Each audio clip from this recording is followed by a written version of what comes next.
Greetings, everyone. Greetings and welcome back.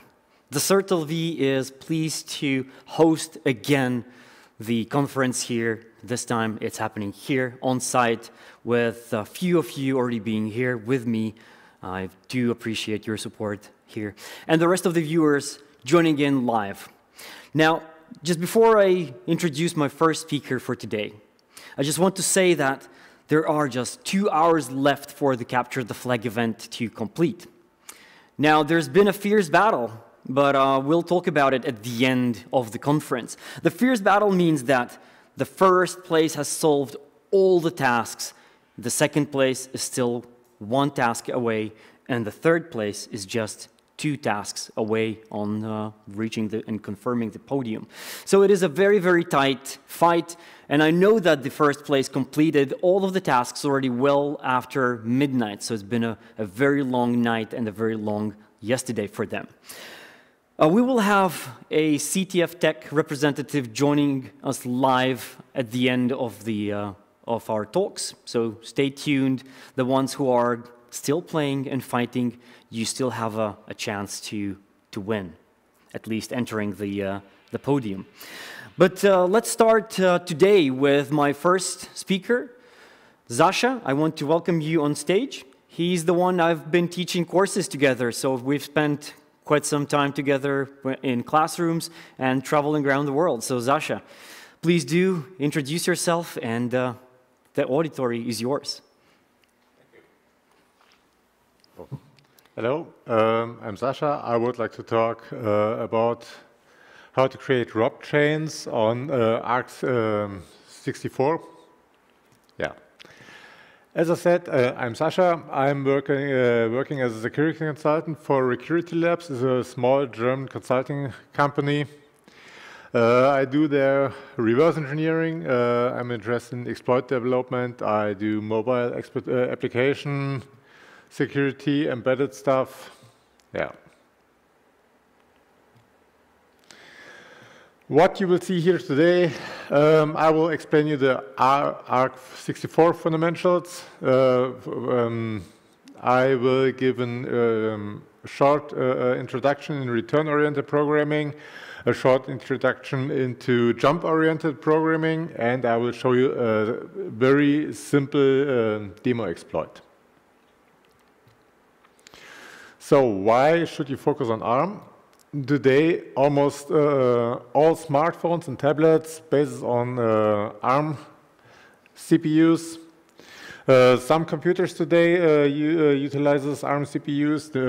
Many IoT devices, embedded systems, and also AWS offers EC2 instances which are based on ARM.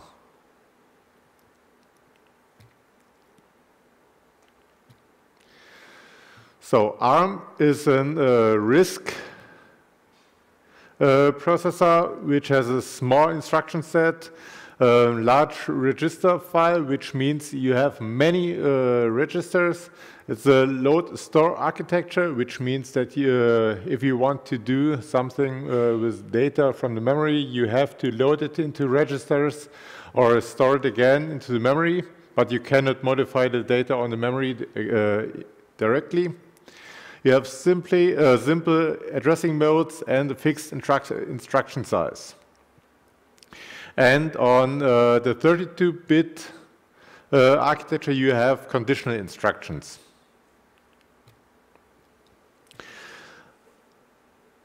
On ARMv7, which is 32-bit architecture, you have different states, the ARM state, thumb states, and many more states, some more states. You have 16 registers. Almost all are general purpose registers, but some of them are used for special cases. For example, the stack pointer, which is R13, the link register, which holds the return address, and R15, which is the program counter.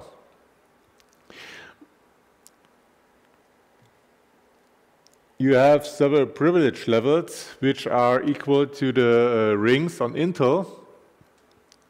So the user level, which is more or less ring 3 on Intel CPUs, Yeah, and the supervisor mode, where is the operating system, which is more or less ring 0 from the Intel CPUs.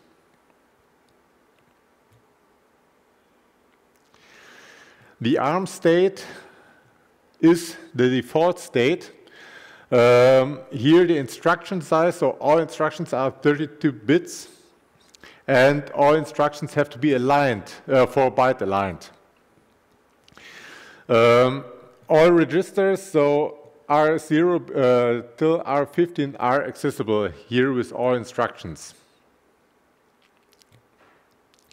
The ARM thumb state is introduced with ARM v4. Here the instruction size is much smaller. Here the instruction size is 16-bit,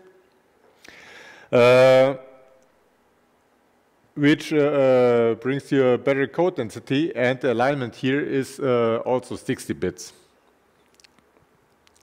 But here only the R0 to R7 registers are accessible by the instructions, and the stack pointer, link register, and program counter.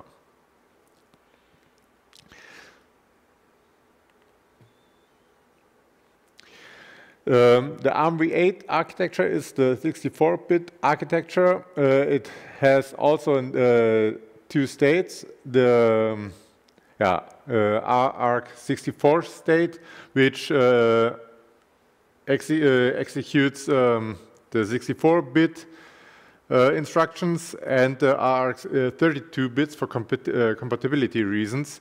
So, which means you can execute binaries for ARMv7 on that CPU as well.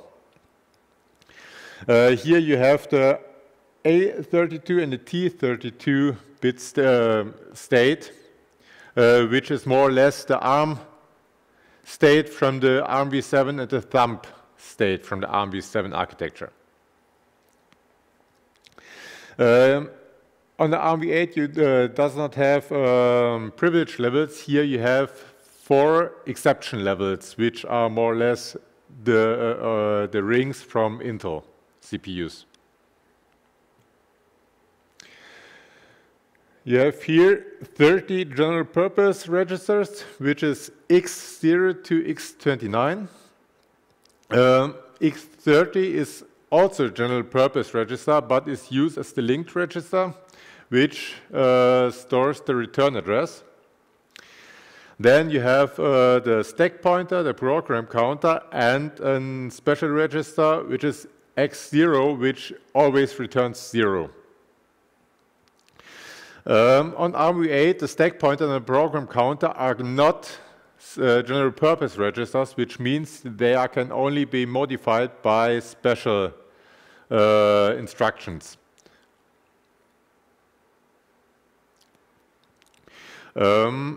If you want to access the only 32-bit part, you have here the W0 and W29, which are the lower 32-bit part of the 64-bit registers.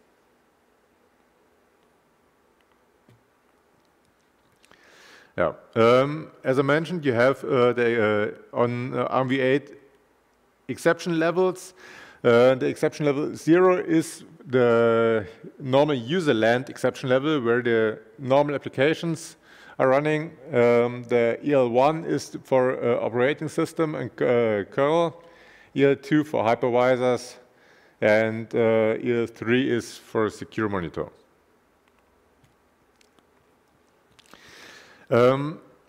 Every function has a function prolog and function epilog, which creates a stack frame, and at the end of the function, which destroys the stack frame again. On ARMv7, you will find such a function prolog, which pushes the link register, so the return address, and the frame pointer onto the stack, and then which creates the stack frame for the current function. On ARMv8, you have other instructions. So you have the store, the STP instruction, which stores 2 registers on the stack and moves the frame pointer to the stack pointer. The function epilogue, which is at the end of each function, removes the stack frame again and returns to the previous function. That can be done with a pop on ARMv7, which pops away from the stack to the program counter, or which branches to the link register, which holds the return address. On ARMv8, you cannot modify the program counter with a pop or a branch instruction. Here you have a return instruction, which means more or less pop to program counter.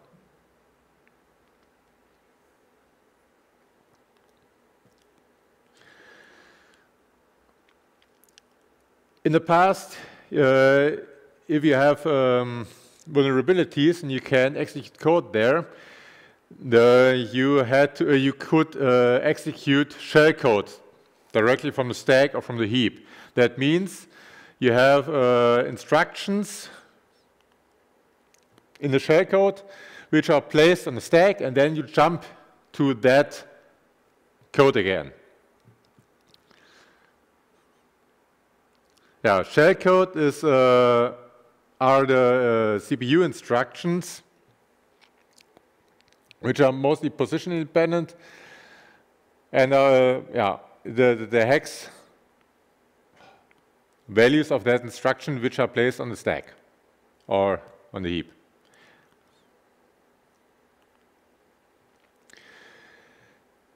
Here, for example, a simple buffer overflow. You have here a buffer which can hold 128 bytes, and then a string copy call which copies a message or something similar, which is given as an argument to the buffer without size checking here, which means that it could override or can override the buffer and the memory behind the buffer, which is a classic buffer overflow. In that buffer overflow, in the old way, you write the shellcode into that buffer, you overflow the buffer ranges, and overwrite the return address with an address of that buffer, and jump back to the buffer and execute the shellcode. But nowadays, that won't work, since the stack is not executable. So the AMD introduced the no execute byte,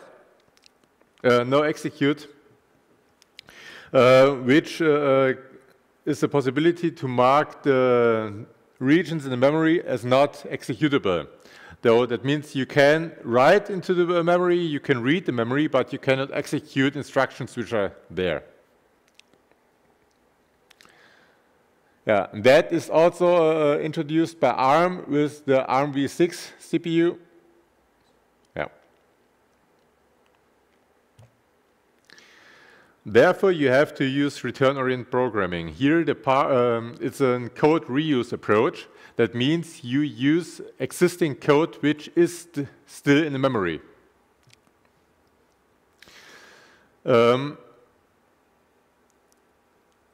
With return-oriented programming, you have to use so-called gadgets, which are small pieces of code. You can see two examples in the bottom of the slide, which ends with instructions that could modify the program counter. On ARMv7, that could be a branch to the link register or a pop to the program counter. On ARMv8, you can only use gadgets which returns with return.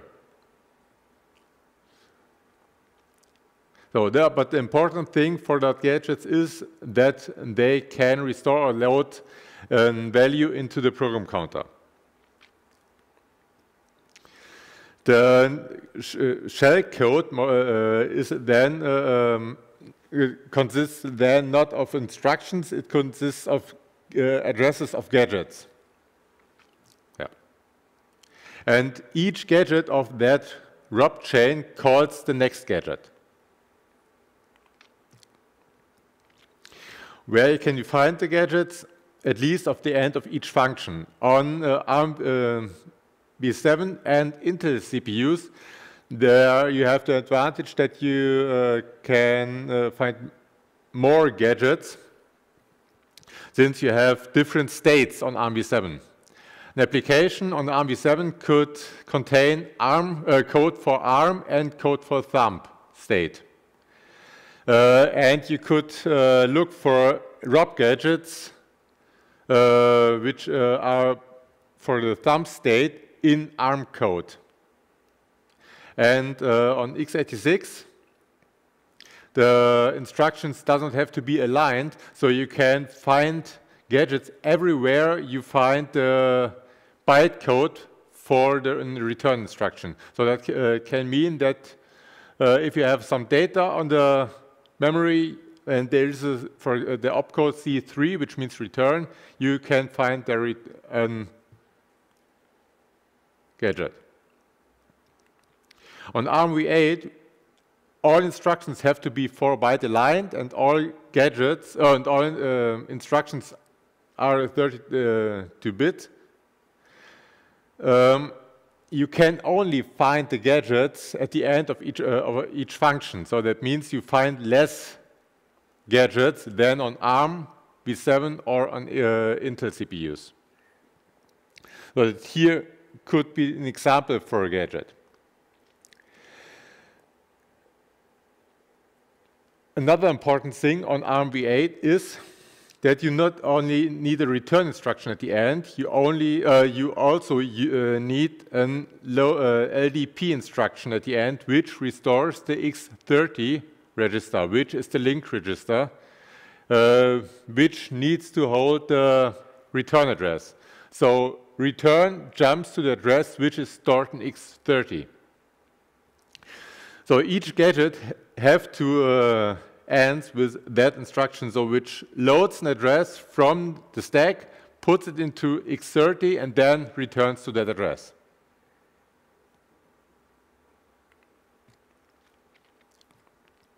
So that means in ROP chain could look like that. So you have here some values which fills the buffer until the return address, and then you chain the gadgets. And you have all gadgets behind each other on the stack or in the memory. So here's a little example how the execution looks like then. So the gadget 1 is the return address which is currently in the X30 register. So if the return happens in the function call, it returns it, it executes the first instruction in our gadget, then it loads the next two values from the stack and puts them into X29 and X30, which is here that code and gadget 2. Then it returns to the value which is in the link register, which is the address to gadget 2. Then it executes here the first instruction in the gadget which we have here. Then it loads again the next two values from the stack, which is again that code and the address to gadget 3. Then it returns again to the link register value. Yeah.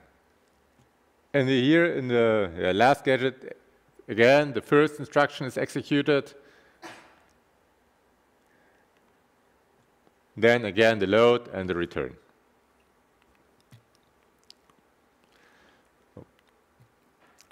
Jump-oriented programming is very similar to return-oriented programming, but here the gadget doesn't end with a return, it ends with a kind of jump or a branch instruction here in that case. So that means here gadgets could be branch register or branch and link to register. BLR means that that the address to the next instruction is written to the X30 register. So if we want to use jump-oriented programming, we need to prepare the registers, for example here X3 in the left gadget, with the next address.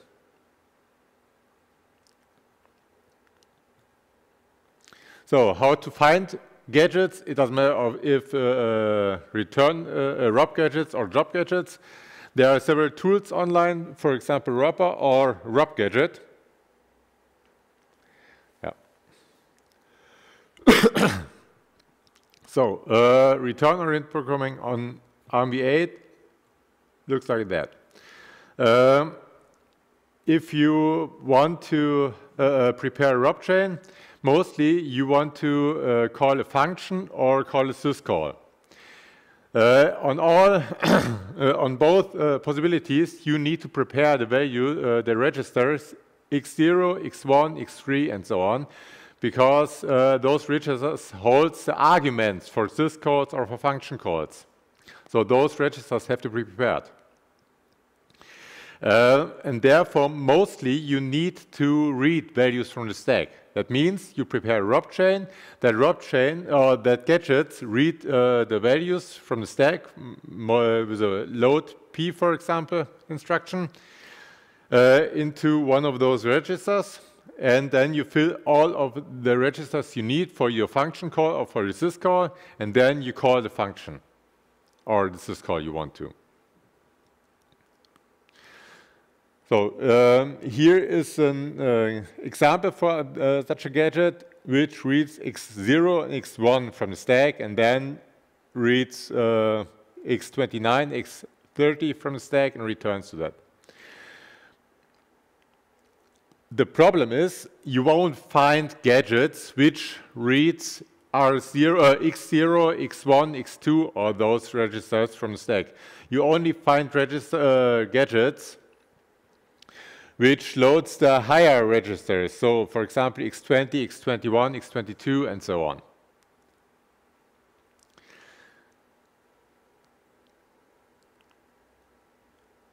The problem is now, how can you fill the lower registers with that? Therefore, you need to look for other gadgets, like move x0, x20, which moves the content from x20 to x0. But you won't find ROP gadgets there. You need to use job gadgets there. So for a successful ROP chain on ARMv8, you need return-oriented programming and jump-oriented programming.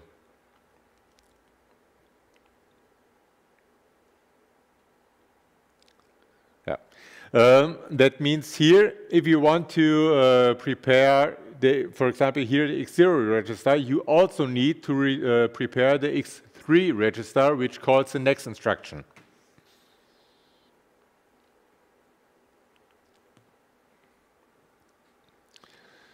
So, vulnerabilities today are mostly on the heap, not on the stack. So you have double free vulnerabilities, use after free vulnerabilities, maybe buffer overflows, but on the heap. And then you have the problem that you cannot execute your ROP chain since the ROP chain relies on a stack pointer. Since the x30 register is always read from the stack and read to the R30 register. So what you can do here, you need to look for one gadget which moves your stack pointer to another region of the memory. So the region which is controlled by you then. Therefore, you can, this is called stack pivoting. You could use a gadget like that, which moves, for example, the x20 register to the stack pointer. For stack pivoting, you need to be very creative, since it's very hard to find gadgets which modifies the stack pointer directly, like as it's shown here. Another thing today is there are several other mitigations, exploit mitigations, like ASLR, stack canaries, control flow integrity. Mostly you need there more vulnerabilities. For example, if you want to bypass ASLR, you need a memory leak vulnerability, which gives you the possibility to read memory and get addresses from the memory, that you can calculate the real address. But this is not covered by that talk and demo, which we will show later.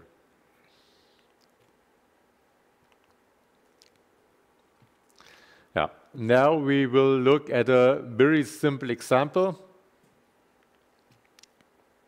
We will look here at an Android application which utilizes JNI, which is the native interface, and here you also have C code then, which is executed. That Android application connects to REST service, gets JSON data from there, and pass that JSON data and call a native function.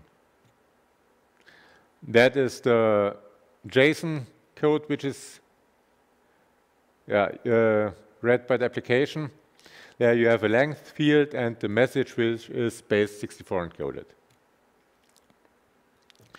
The application will decode that message and give it to a native function, which does a mem copy at in the last line from the string to a buffer which has a size of 32 bytes, without range checking and so on.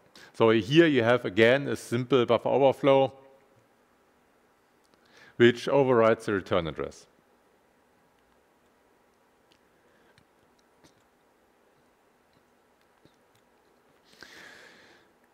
So now the idea here is we will create a ROP chain which executes a command with the system function which is in the libc. So for calling the system function, you need to prepare the X0 register with an address to the command. Since we will place the command also on the stack, we need a gadget which moves the stack pointer to the X0 register. Such a gadget could look like the gadget which is shown here. So we will look for a gadget which moves the stack pointer to X0, and most likely it branches to another register. So our ROP chain will look like that.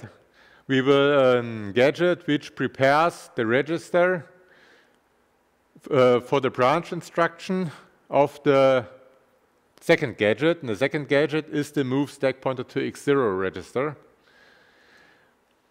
And the second gadget then calls the system function.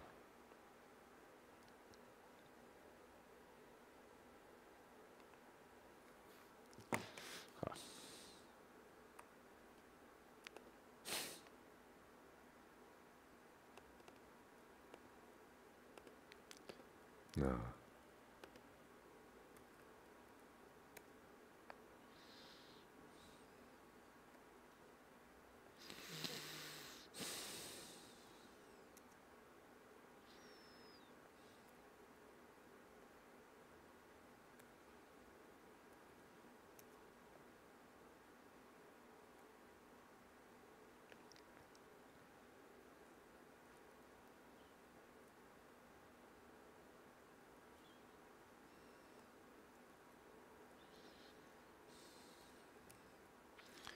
So we will use Ropper to look for gadgets.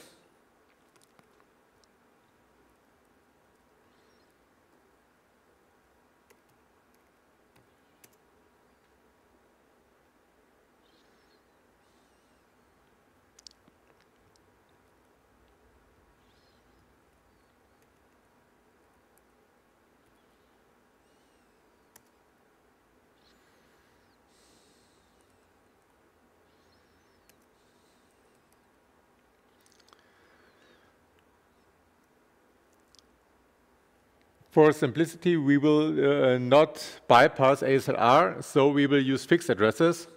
Therefore, I look for the base address of the libc.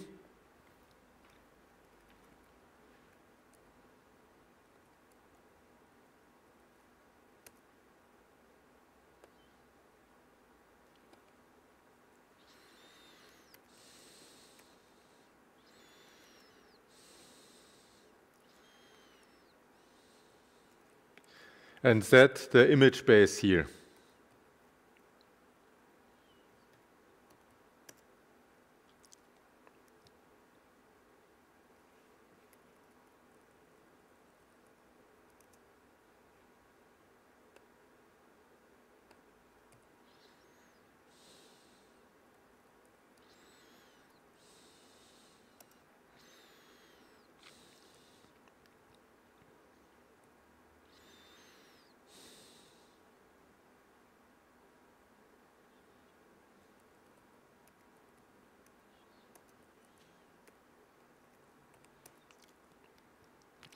We will use the LLDB server as a debugger on the Android device.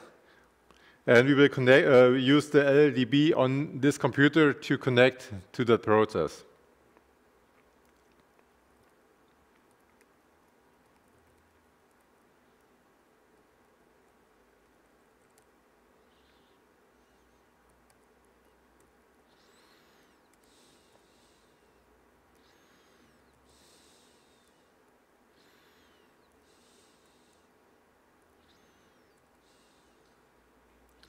And we will connect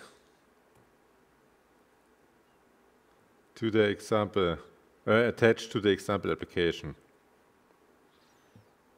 You're connecting to the real actual phone, right? Yes.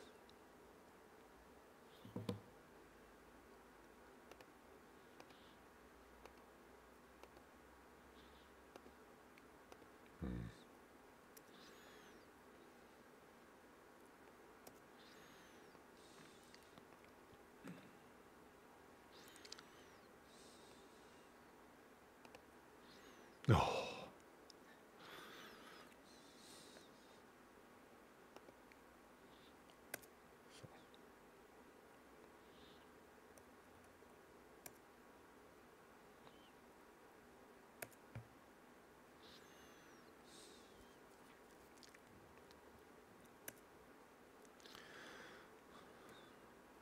So, as I said, we will look for a gadget which moves the stack pointer to the X0 register. Therefore, we can use the search command in Ropper.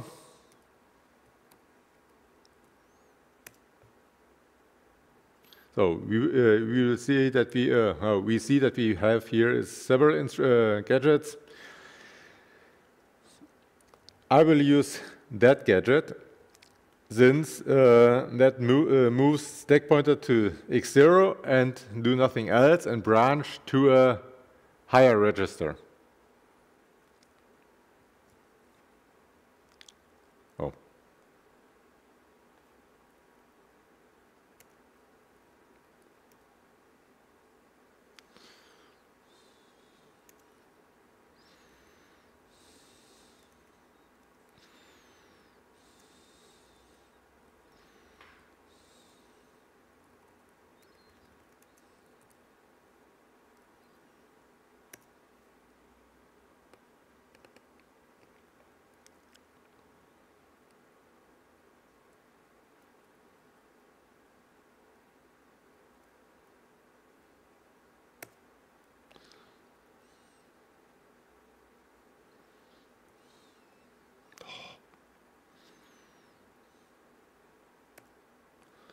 So.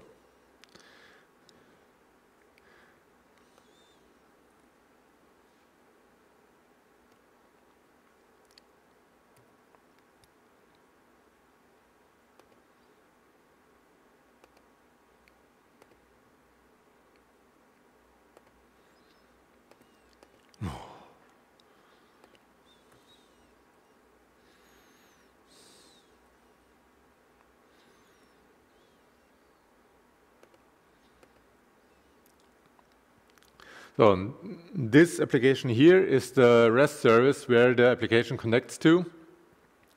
And I prepared it for the RUB chain.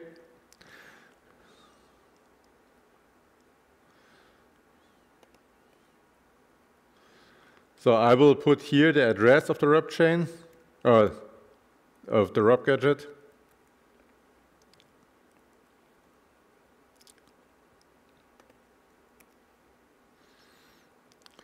So now we can prepare x0 with the stack address. Now we have to prepare x24 with the system address. So to prepare x24, we need a gadget which reads a value from the stack and writes that to x24.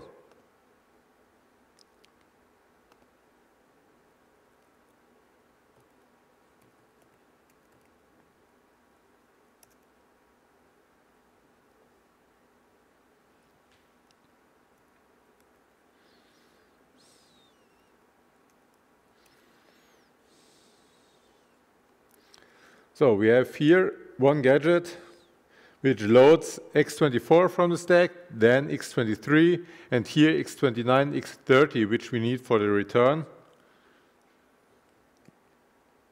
So we will use this gadget.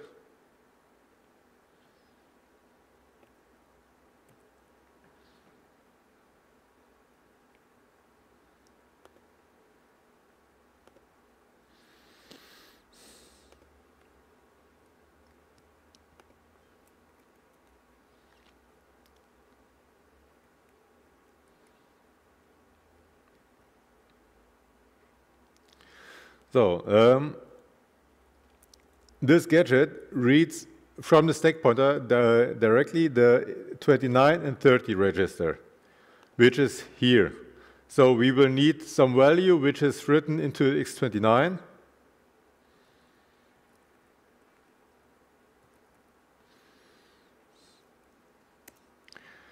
Then we need here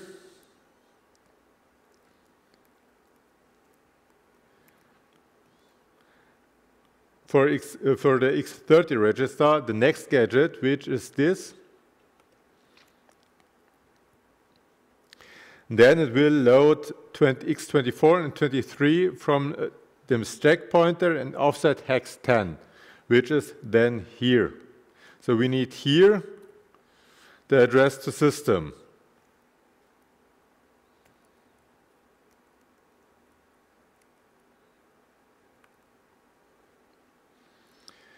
We need here any dummy value for x23.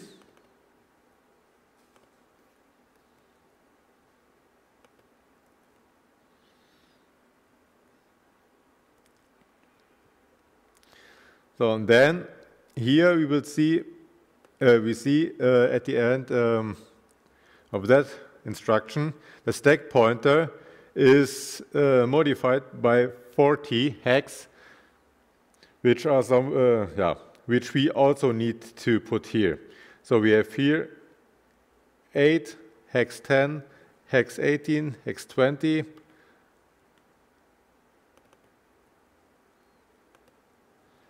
28 30 38 hex 40.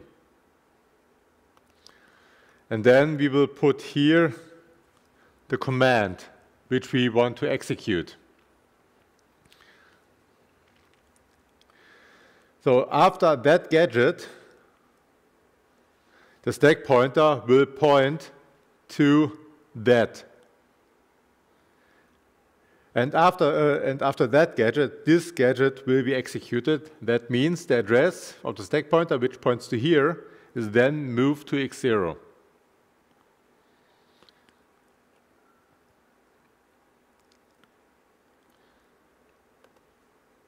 So now we need the address to system, which we can get from the debugger.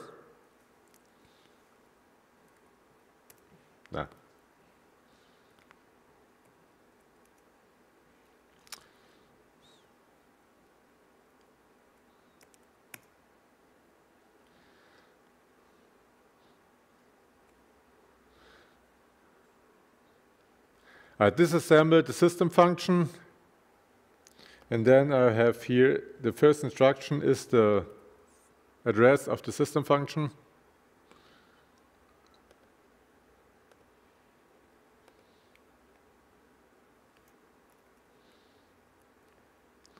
And I put it here. So that is now the complete ROP chain. It loads the values into 24 and 23. So this goes to x24, this goes to x23. Then it loads 29 and x30 from the stack. Modify the stack pointer to point to here. And then returns. With that returns, that gadget is executed.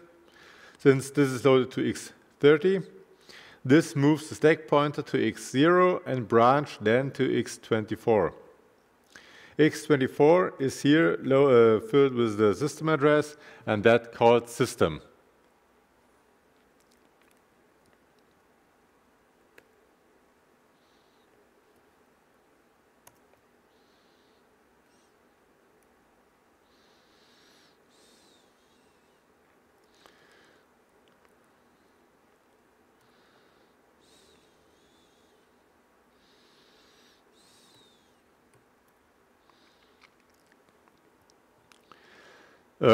For simplicity, I have prepared here some reverse listeners and so on that I can connect to localhost in order to connect to my device on port 999, which is the port that is used here by the Netcat listener, which is started on port 999 on the device.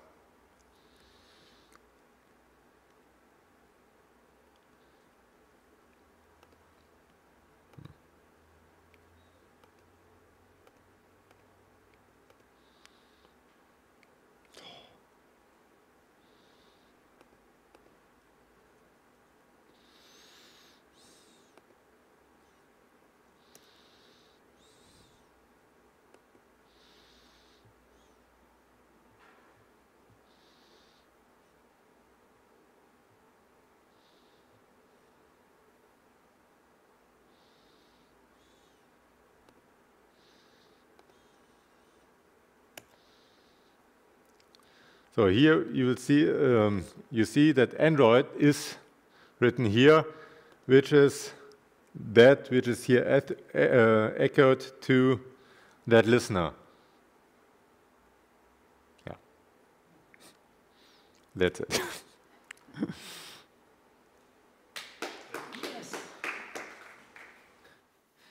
Awesome. So we are ready to question you, right? Yes. So my first question to you is, what is your favorite text editor? You were not prepared for this question, right? No, I have not only one. Only one. I have not only one. NeoVim. I use several editors like Vim. I also use Emacs and Visual Studio Code. And All right. I know that there are the automated tools to search and create the ROP chains and ROP gadgets and produce already the ready-made ROP chain for you. What is your take on this? Would they produce a good quality ROP chains, or something that would never work and you always have to be there as an expert to review the automatically generated chains and modify them to the need?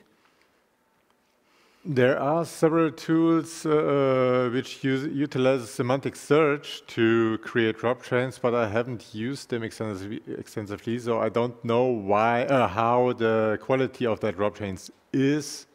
The tools that I know, mostly you have to modify the ROP chains by yourself, but it's a good start. Right. It is a good start because it will do a lot of work already for you, the heavy lifting. But you are the author for the ROPR, so when the ROPR will be able to support flawless ROP chain generation.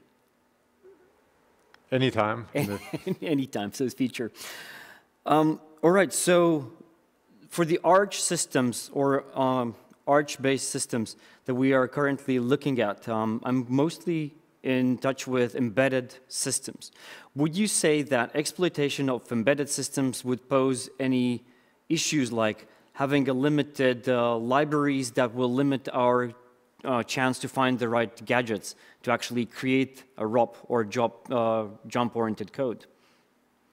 Yes, less libraries means less gadgets. Less libraries. So embedded systems that are like managing our daily lives, like transmission of the electrical grid, so they most likely are safe then from this kind of approach. What do you think?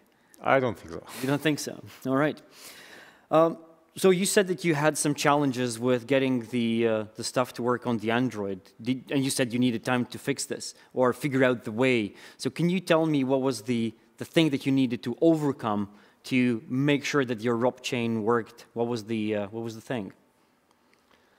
On many embedded devices, you can use, for example, the system called mprotect to make the stack executable again. Then you can use any shellcode you want. But on Android, this does not work since they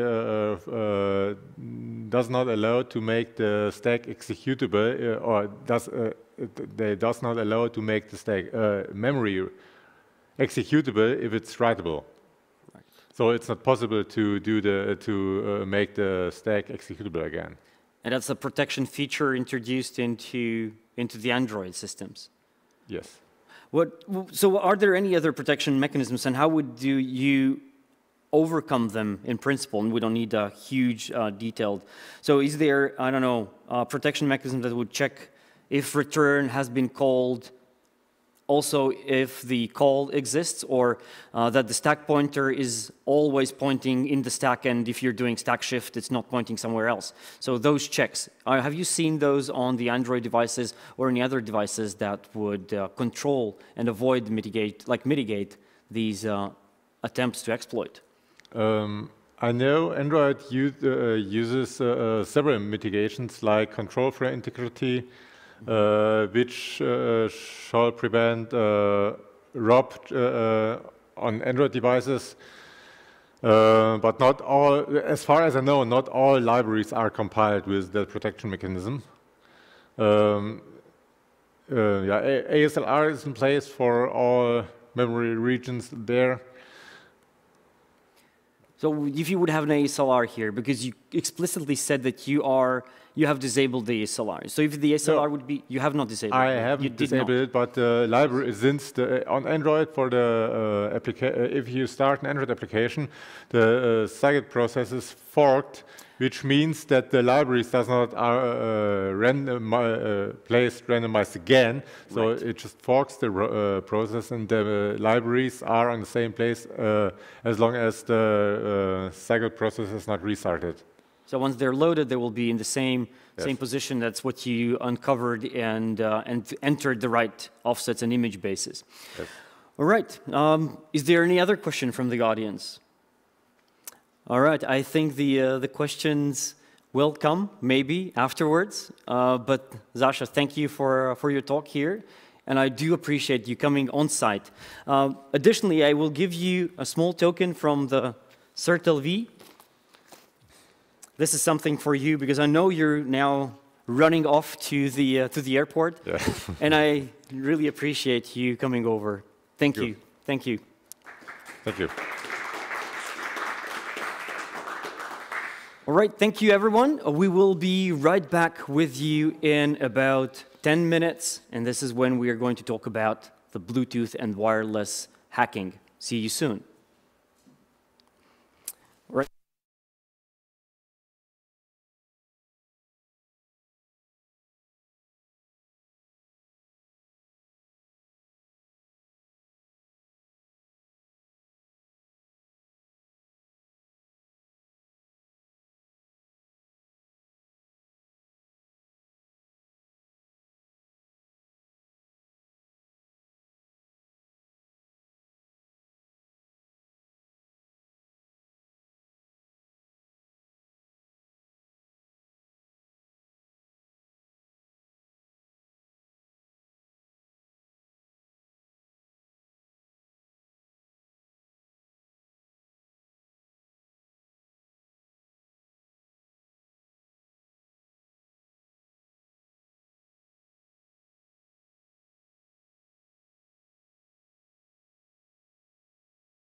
Welcome back. In the meantime, there is still an ongoing fierce battle in the Capture the Flag event. There are already 2 teams that have fully completed all of the tasks, but the final solution is yet not known, so who's going to conquer and lead the podium for the first 3 positions. So you still have some time left to complete all the tasks and submit all the flags. But in the meantime, while you are hacking your way through the CTF competition, welcome on stage Eriks and Peteris, who are going to talk about radio frequencies and Bluetooth. So welcome, guys. Okay, so I'll start. I'm Peteris Paikens, and my colleagues are Eriks Dobels. So we'll be talking about decoding Bluetooth from radio signal. So our agenda for today will quickly introduce why we care about this topic. Then we'll do a live demo of capturing Bluetooth data from radio, and a demonstration of sort of live coding session about decoding the physical layer of Bluetooth. And then, if we have time, we'll try to discuss shortly the impact of this approach, its limitations and consequences. So, yeah, this work is being done in University of Latvia Institute of Mathematics and Computer Science. We have a project on analyzing wearable device security, and in this context, we are sort of coming from the side of academia, trying to figure out ways how to analyze and improve security of wireless devices. So why Bluetooth? Why do we care? There are 3 main aspects why Bluetooth is relevant for such security research. So it's very widely used in many devices worldwide, and in terms of security, we care about those devices because many of them are sort of very personal devices which can be used to track and violate people's privacy by identifying the devices which are transmitting in our pockets. The second approach is that many of the wireless audio devices use Bluetooth, and they sometimes carry sensitive data. Your phone calls, if you have a hands-free device in your car, if you're using wireless headphones for a video conference, working from home. So this carries sensitive audio data. And the third sort of very interesting part with Bluetooth, that's more relevant for Bluetooth Low Energy, is keyboards. And again, the information on our keyboards transmitted wirelessly is quite interesting from a security perspective. And the second interesting aspect of Bluetooth is that it's a very, very complex protocol. Due to various historical reasons, compatibility with older devices, the need to be compatible with weak hardware, with cheap hardware, with old hardware that can't do much in the sense of, for example, encryption. The protocol is required to implement all kinds of sort of secondary features which violate its security in some aspects. And this has resulted in many interesting protocol-level vulnerabilities that are expected in a protocol of this nature. So, in terms of Bluetooth classic protocol stack illustrated here, most of security research is focused on the upper half of this protocol stack in actual applications and data transmitted there.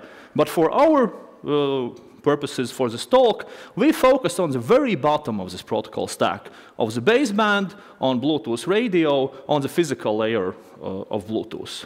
So why is that? So we feel that these layers are very underexplored from a security perspective. Because, well, we don't know why, but this is an obvious observation if you look at scientific literature, that perhaps it's because manipulating directly these baseband data in Bluetooth, it's quite inconvenient. And it used to require very expensive hardware. Now it requires hardware that's merely expensive. And some of the technical features of the Bluetooth physical layer makes it quite complicated to do experimentation analysis. And so probably because of this barrier of entry, security aspects which are kind of perhaps low-hanging fruit if you do analyze them, they have not been yet properly analyzed, solved, and fixed as it has been for other protocols. And the most Bluetooth security analysis like tools and software, they sort of work on this higher protocol level. They start with this host controller interface and then expect that the firmware or hardware of their Bluetooth chips will handle the baseband parts. But these Bluetooth devices do not expose the baseband protocols to the actual software that you can analyze. So obviously, all the other parts of Bluetooth have been found having interesting vulnerabilities, so why not baseband? There probably is something there, and we want to focus on exploring that. And to start with this, Eriks will do a demo of capturing Bluetooth radio data. Thank you, Petris. As Petris said, we are looking for a different way to capture the data which is traveling over the radio waves, and instead of using Bluetooth controller for around 10 euros, we have taken this device which costs around 1,000, and we will be recording directly radio waves and seeing what can we do with it. This exact device covers 56 megahertz bandwidth, so to cover the full Bluetooth spectrum, we would need 2 devices like that, which is still doable. This is not 100, this is just 2. But to capture some packets, we don't need to capture the data from the whole spectrum. It's enough that we take a couple of channels. If you have done some work with radio data, you probably know about a software which is called GNU Radio. For those who haven't, this is a software where you can graphically put together the processing blocks and do various calculations. So what I'm currently doing is capturing radio frequency. So currently on the screen you see frequencies from 2.445 gigahertz until 2.480 gigahertz. So this is the upper part of the Bluetooth and the lower part of the Bluetooth. What can you see on the screen? You can see on the right part you see those white lines. Those white lines is Wi-Fi, because Wi-Fi uses much wider channel. Bluetooth uses 1 megahertz for Bluetooth Classic and 2 megahertz for Bluetooth Low Energy. So you can visually distinguish Wi-Fi from Bluetooth. So where's the Bluetooth? So we will switch on my headphones and put on some music. Unfortunately, we will not let you hear the music, but you will see the radio waves. You see, I have started the music, and you can see one property of the Bluetooth protocol. It evades the channels which have high activity. So on the right part where you see the Wi-Fi is working, you don't see many of those small narrow lines, as it's automatically detecting that it's a busy space in radio frequencies. So you see those individual lines are roughly 1 megahertz wide, which is the width of the Bluetooth channel, and you see like they're randomly jumping for you, it seems, yeah. So let's do something different. So instead of music, I'll put music on hold, and I'll start something else.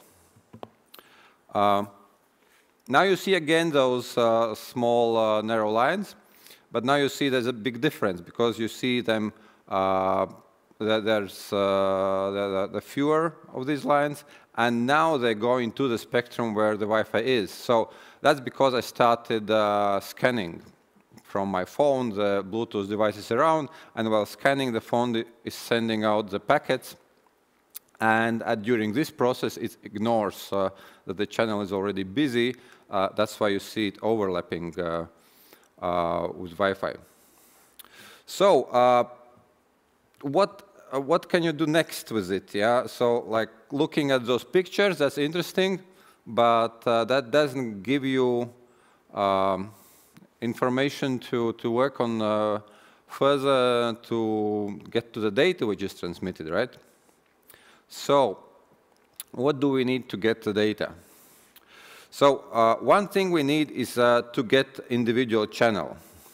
So I'm going back to my music. As you see, we have multiple channels here, and we need to look at the channels one by one. So with radio frequency signal, you can do things like filtering. You can do things like shifting frequencies using signal processing mathematics.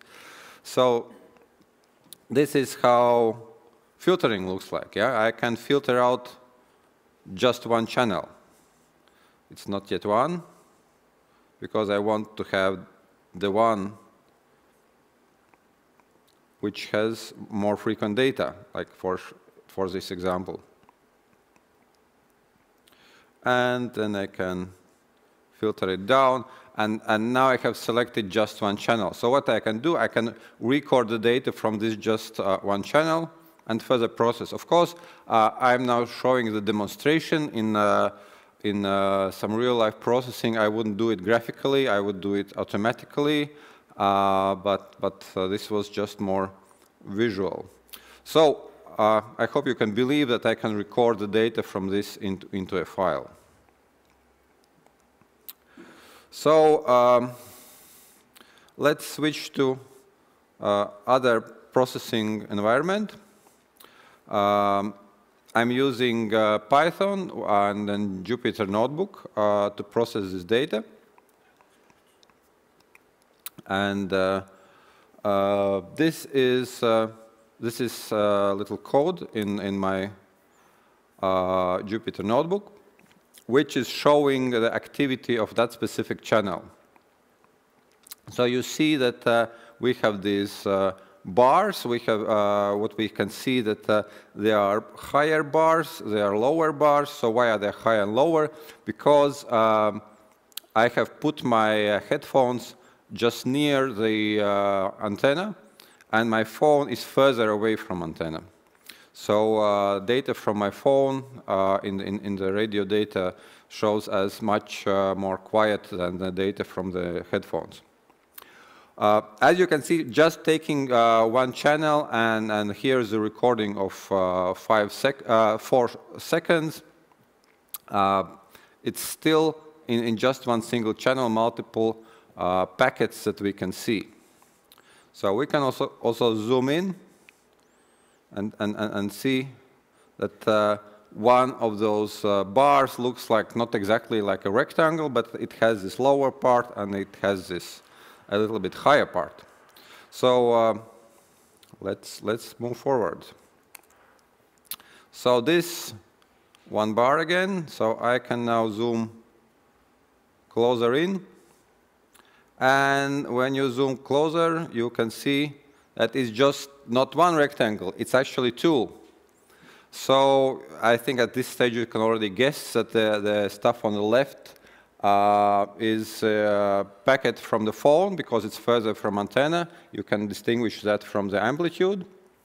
And the packet on the right is the response from the headphones, which is higher just because it's closer in this case, and the power is let's say roughly similar. So on the left, one more thing you can see on the left is that there is an initial start in this packet which has more of this white stuff vertically, and then on further on there is more of the blue stuff. So why is this different? So why it looks like that? That's because Bluetooth is using different types of modulation. Bluetooth Classic is using 2 types of modulation, sometimes in one single packet. So the start of the packet is what is called GFSK modulation, and as this specific packet is enhanced data rate, it then changes modulation to DPSK to be able to transfer more data during the same time. So that's why this change in this visual aspect of the packet. The response from the headphone doesn't contain much data. It doesn't make sense to do all this complex stuff. It just sends in one modulation just a response that I have received the signal, so that's it. So not much else to do. So what else can we see from here? So Bluetooth transmits data packets on specific time slots. So how can we visualize it? So I have switched on lines which are exactly 625 microseconds apart. And you can see that the line where the first packet starts and when the second packet starts, it has integer count of these slots as an interval. So this is how Bluetooth works. On the even slots, the so-called central sense, and on the odd slots, so-called peripheral sense, it's data. So that's why it's so. Also, you can see that this packet is a 5-slot packet. Within Bluetooth, you have 3 types of lengths for packets. We have 1-slot packets, we have 3-slot packets, and we have 5-slot packets. So this is 5-slot packet from the phone and 1-slot packet in response. So you can see it doesn't take all the slot. It just takes the beginning as much as it needs. But that's 1-slot packet. It may not go into the next slot. So when we are automatically processing this, we can, of course, also automatically identify the borders of the signal. If you see I have switched on one switch, and it shows the beginning of each of those GFSK parts of the signal with violet and green lines. So if we would be automatically processing it, we would detecting signal at this width, and then we would process with the next step. So what do you do next? Many people still say we want to have like bits and bytes, not these fancy pictures with this blue stuff. Yeah, we don't have interest in these pictures. We are not artists. Yeah, so I am now selecting this this part from the signal, which is the start of the first packet from the phone. Just clicking save, and we can demodulate this signal using the same new radio. As you see, the process here is pretty simple. When you find out how to do it, then it's pretty simple. It's the main block here is this GFSK demodulation, which is supplied right by GNU Radio, and we just process this specific signal part through it. And you see the lower part on the screen. It shows ones and zeros that it spits out as the data that is contained within this radio signal. So now we have the bits. We have zeros and ones. So what's next? So next, as for any protocol, Bluetooth has defined, of course, the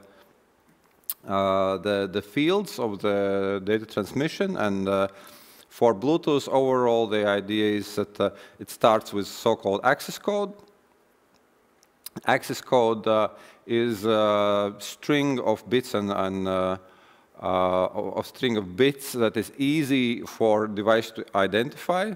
So it's actually predictable data for the peripheral because it contains data which is containing the central address, which is by that time known for the peripheral if the connection is already established. So peripheral can identify this part of packet even if it hears it like with some interference and cannot demodulate it clearly, it still can pretty much guess it if it knows already the content. So that's how the peripheral device detects the start of the packet by this mechanism. Then it's followed by the header. The most important part of the header is type of the packet, because based on that you also know the length of the packet, etc. And of course it contains the address of the peripheral that central is communicating to, if we are speaking about the data from the central, as in this case. So it's also very important, like, to see, like, if it's for us or not. And then we have the payload, which can be 0 or can be much longer, based on the packet type.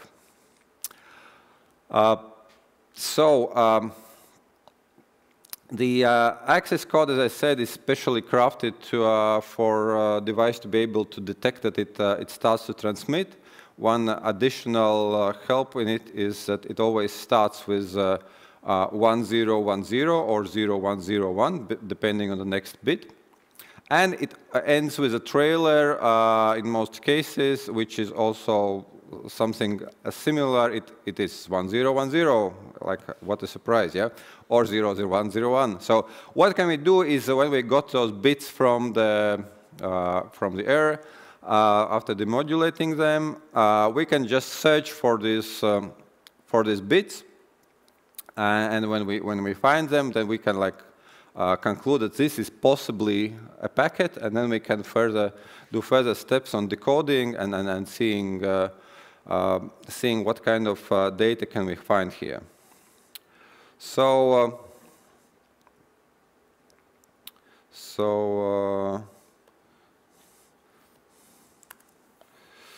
you see the raw data here. The raw data is containing just zeros and ones, the way it was received.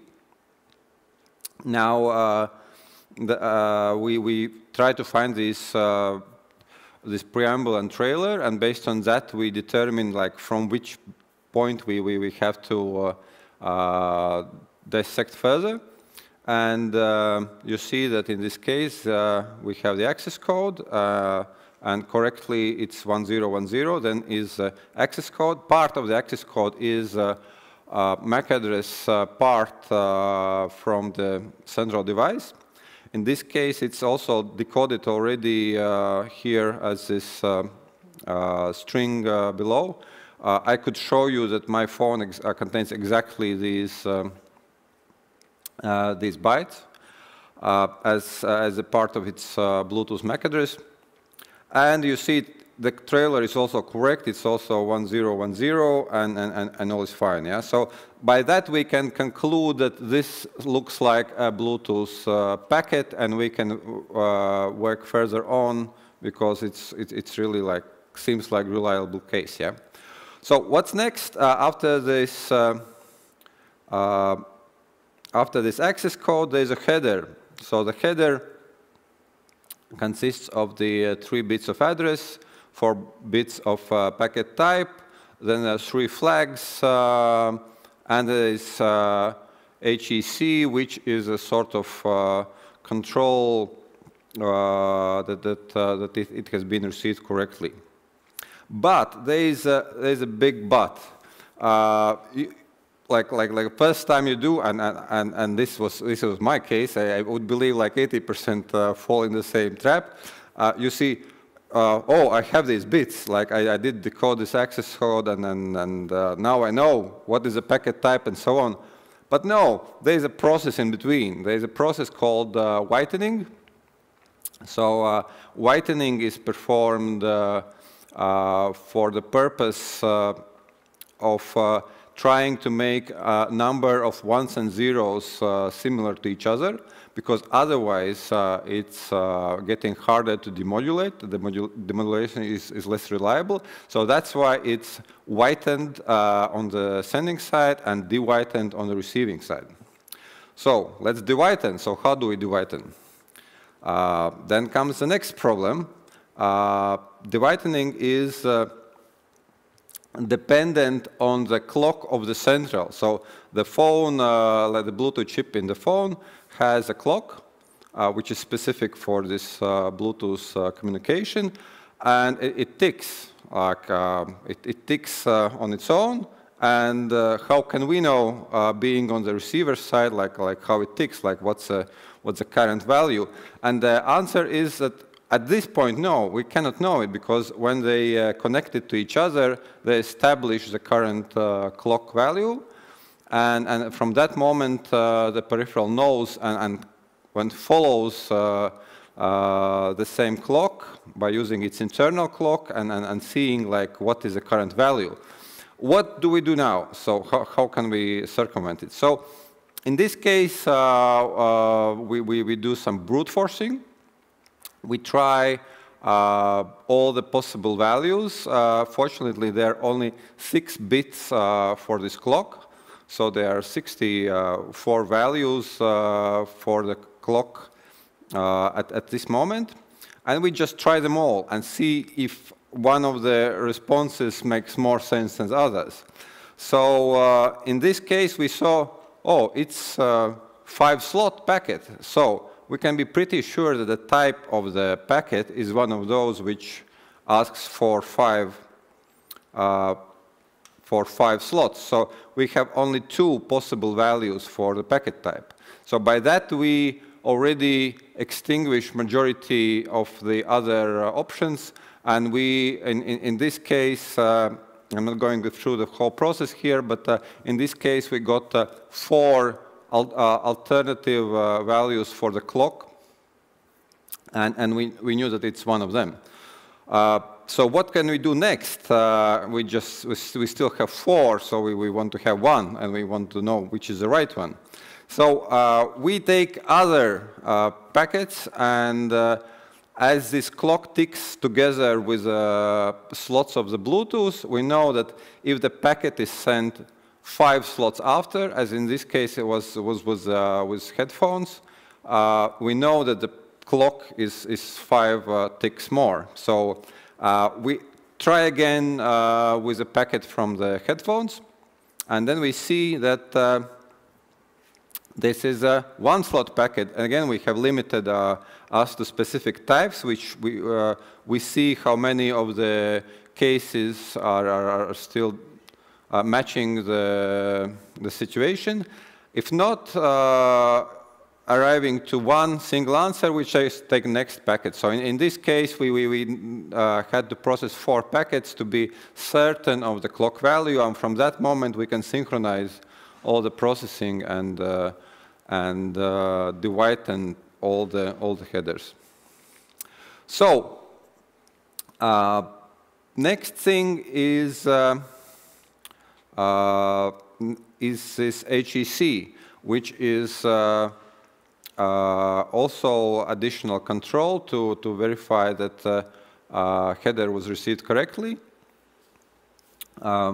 And it's also based on seed value. And in this case, the seed is not the clock. In this case, the seed is part of the Bluetooth address of the phone, which was found out during the connection process, which we didn't see in our traffic yet. So what do? We brute force. So that's, that's pretty easy. So once we know what is expected contents of the packet, we know that this HEC should match the situation, and we just find out which is part of the, we find out this missing part of the MAC address. So by these steps, just from these radio waves, we could recover 4 bytes from the central's MAC address of its Bluetooth controller. So we have still 2 bytes missing, and those are 2 bytes which are part of that manufacturer's classifier. So essentially, if we have a way guess what kind of device that is, then we can already determine. But but this is not so important for us in this case because, like for Bluetooth processing, we don't need that part of the Bluetooth address. But these 4 bytes are really essential for other things. For example, the frequency copying. If we want to calculate the frequency copying, we have to know this clock of the central and this lap part of the Bluetooth address. Without those, we can't calculate that. So that's why it is important. So this is how you work with this this kind of data. So I'll show you another picture. So maybe you now think that you have seen all, and then you know how the Bluetooth signal looks like, yeah. But we just looked at a very specific case only. So just a moment. Lots of analysis goes there. Yeah. I somehow miss one part.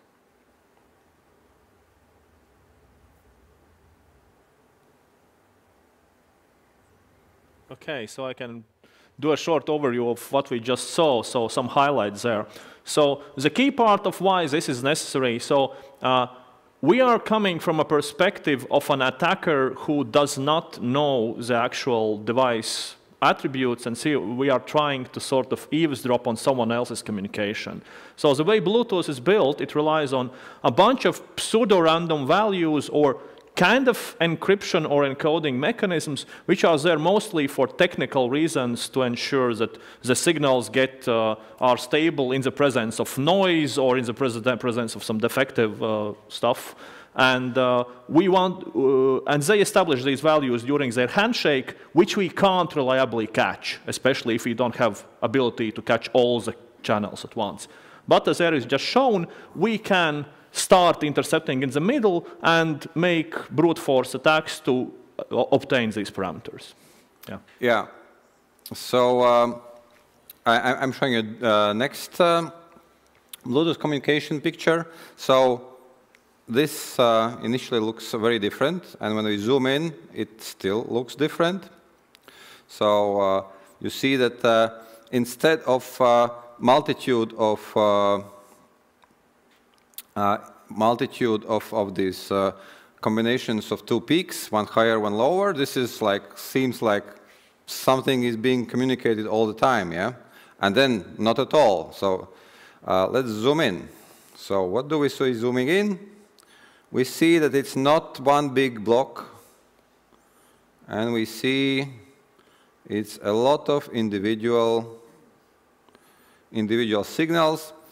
So this is how scanning looks like.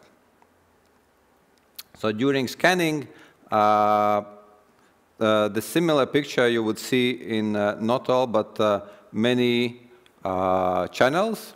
So the phone, in this case, is sending the inquiry packet, and it sends it with certain interval. Yeah. So we thought we know the interval. So the interval here is a little bit different. You can see it on the time scale below.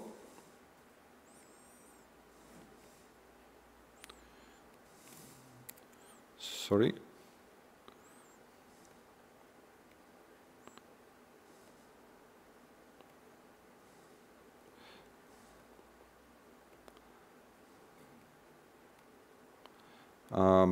Yeah, sorry, on this screen we have the samples there, not time. But this interval is exactly 10 milliseconds. So 10 milliseconds is matching exactly 16 slots. So it switches around channels. It sends an inquiry packet on a channel, then switches to next channel, sends another inquiry packet, and so it switches around the set of channels and returns back to this one after 10 milliseconds exactly. And when we zoom out, we see that after some time, it completely changes the set of channels where it does it, and goes to next set of channels and then returns back. So in this way, it tries to cover like multiple channels, so that if the device has issues receiving it on one specific channel, for example, some very strong Wi-Fi sitting near that peripheral that we don't know of, but it's near to the peripheral, then we give the chance for the peripheral to hear our signal. So that's another example how Bluetooth communication looks like. Yeah. So I'm giving back word to Peteris on making some conclusions and relation to our research, how this is useful for us. Yeah. Okay. So as I sort of already interjected in the middle, so the goal of this sort of initial approach is to establish ways for extracting all this data to, in a form that's usable for, let's say, people who want to work at a higher protocol level. And in essence, some Bluetooth hardware sort of tries to do that for a specific communication with a specific device, like taking the part of one device. But in this software-defined radio approach, we can capture packets from the air and try to see all the conversations that are happening right now in Bluetooth. Relevance to security of this. So this is not a finding of vulnerabilities. This is sort of basic research for the tools and methods which are required to explore these basic baseband level attacks. This brute forcing is sort of the first step of decoding the data we need to understand the packets we are seeing. It is also establishing the parameters which are needed if we would want to inject a fake packet. Like it's sort of trivial to transmit random set of bits on a specific channel, but all these error codes, which are based on device IDs and current clock value and the handshakes established during the initial communications, they make it quite difficult to know where you should transmit the packet in order for it to be received by some other device where you did not get this handshake. It's even difficult to predict which channel you need to send it to, because it hops every millisecond to a different set of 79 channels. So we are exploring the physical and baseband layer security aspects. Once we get this decoding done, there are also aspects for device fingerprinting. Like some of these values are sort of just reliable from the specification, like 2 bytes from device ID. On the other hand, device behavior is sort of in some sense is underspecified. There are differences in how different Bluetooth devices try to do the scanning and inquiry process. So the specification says you should do this one way, but many devices don't follow the specification exactly because they have figured out some 10 years later that if you do the channel hopping slightly differently, then you can do the handshake slightly faster. And you know, consumers like headphones that join slightly faster. So we have like premium, and it doesn't mean a lack of quality. We have like premium devices from Apple which are intentionally breaking some parts of the specification, because if the other device is also an Apple device and it also knows the shortcut, then they can save some seconds of these handshakes. So these deviations from expected behavior are relevant for device fingerprinting based on just what we hear on the radio. The second part is why we care is we want to try to apply these hardware tools to eavesdrop and decrypt actual data. So this is the baseband layer. The packet payload then contains sort of all these higher levels of protocols which are being transmitted over Bluetooth. Like it may be audio data, it may be keyboard key presses. So, this allows us to get these payload bits.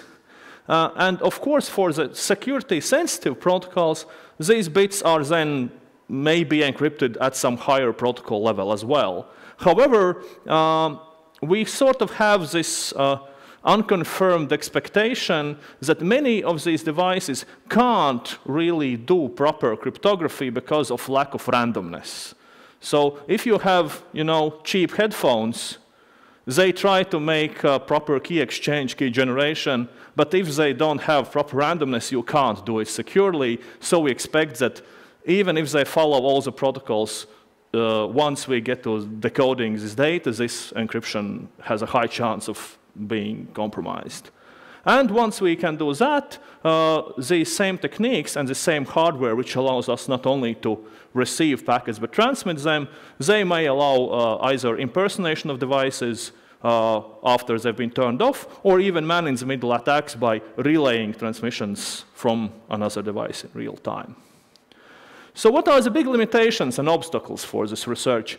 So as you saw, quite a lot of these tools were sort of ready-made, like these GNU radio components about basic radio stuff like the specific demodulation of channels. But quite a lot of the code shown by Eriks is sort of written right here for this presentation, because the tool maturity is sort of lacking at this physical layer. There are a lot of tools which explore Bluetooth protocols above this baseband layer, but the publicly available stuff for analyzing this physical layer is quite lacking, and we sort of try to improve on that. And still we have this limitation that capturing all of the channels, like capturing all of the traffic, it requires to capture like all the 79 channels of Bluetooth, and it is still quite expensive in some way. So it used to be that this required like devices which cost like $20,000. Now we can do it with devices that cost like $2,000, which is possible to do, but it's still a barrier of entry that sort of prevents many hobbyists from doing that. So there are software-defined radios on the price range of like 100, 200 euros. They can capture like part of the Bluetooth. You can capture like perhaps 1/4 of the packets. So for some attacks, capturing 1/4 of the packets is useful. For some, like eavesdropping, you really want to have all traffic, and then you need to do the integration of 4 devices or 8 devices, and it adds some technical complexity. Another limitation is that this processing, like we have shown the exploration of data, but some of the transformations that Eric sort of showed the results of, some of them require quite some computation time. Like if we capture all of the 79 channels and we want to do all of this processing for all of the channels, then we can't really do it on a laptop in real time. So there are some avenues of research of applying programmable gate arrays or GPUs to try and do it more effectively, but again, that's an interesting area of research, because as you saw in this packet where there was this sort of message from the phone to the headphones and the response. So the response came like, I don't know, 100 microseconds afterwards. So you don't really have a lot of time to respond. You really need to do it real time. So Bluetooth chips do it with specialized hardware, and which does only that. But if you want to do some interesting logic, like hacking in between, then all these timing differences become a bit problematic. And of course, finally, Bluetooth is a short-range technology. Like if I have some exploits that perhaps might crash your device by sending it malformed data on this baseband layer, I can't do it across the country. I need to, like, okay, Bluetooth might work across this hall with directional antenna perhaps twice as far, but not 10 times as far. So it still needs some physical proximity. Okay, and so why do we care about vulnerabilities in Bluetooth? So one aspect is that very many devices are affected.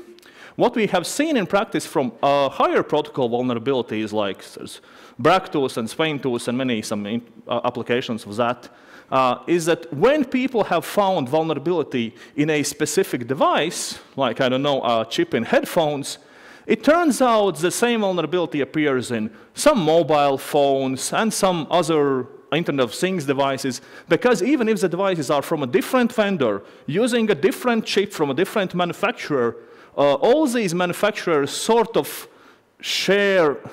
They don't build their own code, they license code, or they license the code 10 years ago, and they have a copy which is sort of a fork of the code which is unmaintained and doesn't receive patches from the other manufacturer. So we have vulnerabilities which are shared across devices. And many of these devices can't be patched. Like, there is no way for my headphones to get firmware updates. There's just no functionality for that. And the final risk is that all the same Bluetooth chips are also used not only in like headphones and Internet of Things stuff, they are used on laptops and mobile phones. So if the traditional memory security model is, can I get the slides here? Shows the attacker can only attack the application through a sort of security boundary of firewalls, operating system security. In the Bluetooth, if you have an attack to the Bluetooth chip, then the Bluetooth chip generally has privileged access to system memory, which essentially bypasses all the operation system security fundamentally because it's simply impossible to control on the hardware level. So that's it. Thank you for your attention, and we're ready for questions. All right, thank you. Ready for questioning? Yeah. Absolutely. Absolutely. By the way, if there are questions from the audience, please raise your hand, and the microphone will be delivered. Oh, you already have one. Okay, while you deliver the microphone, I'll ask my initial question. So, the first thing that Peter said on his summary is about the standards. How all open the standards are, how well actually they are implemented by the vendors. Are there any discrepancies? Does it actually make sense to reverse engineer the Bluetooth stack? Is it actually possible? Or you would have to do it for every single implementation, every single version? Well, I'll probably take this question. So the standards are the specification of the standards is publicly available. However, what is interesting is that unlike other standards, like, I don't know, TCP/IP or other protocols, there is not a single reference implementation of these standards. So we have the specification, but every implementation, as far as we know, at least on the lower levels, it is like proprietary for the vendors, and so it can't really be tested or evaluated against the actual code. And the specification is exactly 3,000 pages. And the language in it, like some parts, like these algorithms for this whitening algorithm, for example, I'm looking at the page, I'm reading it once, I'm reading it the second time, and after 10 times, I get the idea what they thought about it. So it's not like written for, I don't know, software developer to go and implement it easily. Although I can't say that information is not there, but it's really hard to chew. I understand. So let's go with a question from the audience, please. Yes, hi, and thank you for your presentation. I was wondering if there is there a best way to protect against this, against eavesdropping on Bluetooth? And also, especially if there is no way, should products start moving to perhaps Wi-Fi instead of Bluetooth for data transfer? On eavesdropping, well, first of all, there's the radio part to eavesdropping. Yeah. So if somebody cannot hear the signal from your device, then they cannot do anything. So reduce the power of the signal, like build the walls around you, use smaller antennas, etc. So that limits reduces a little bit the risk. In essence, the standard is okay security-wise. The problem is with the implementation, and that's where we come in, because Bluetooth has two different schemes for encryption. So the second one is supposed to be secure still. The first one is supposed to be already broken.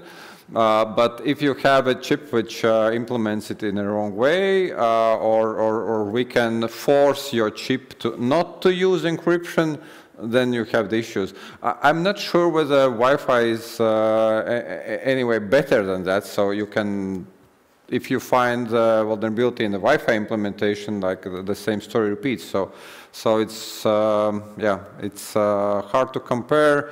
whether Wi-Fi is more secure. And for certain devices, you will never get Wi-Fi because, like the sensor type of devices, the wearable devices, they are definitely more interested in low power. So Wi-Fi is not low power by design. So that's why in some devices you will always have some sort of Bluetooth or other, let's say, protocol which is around low power.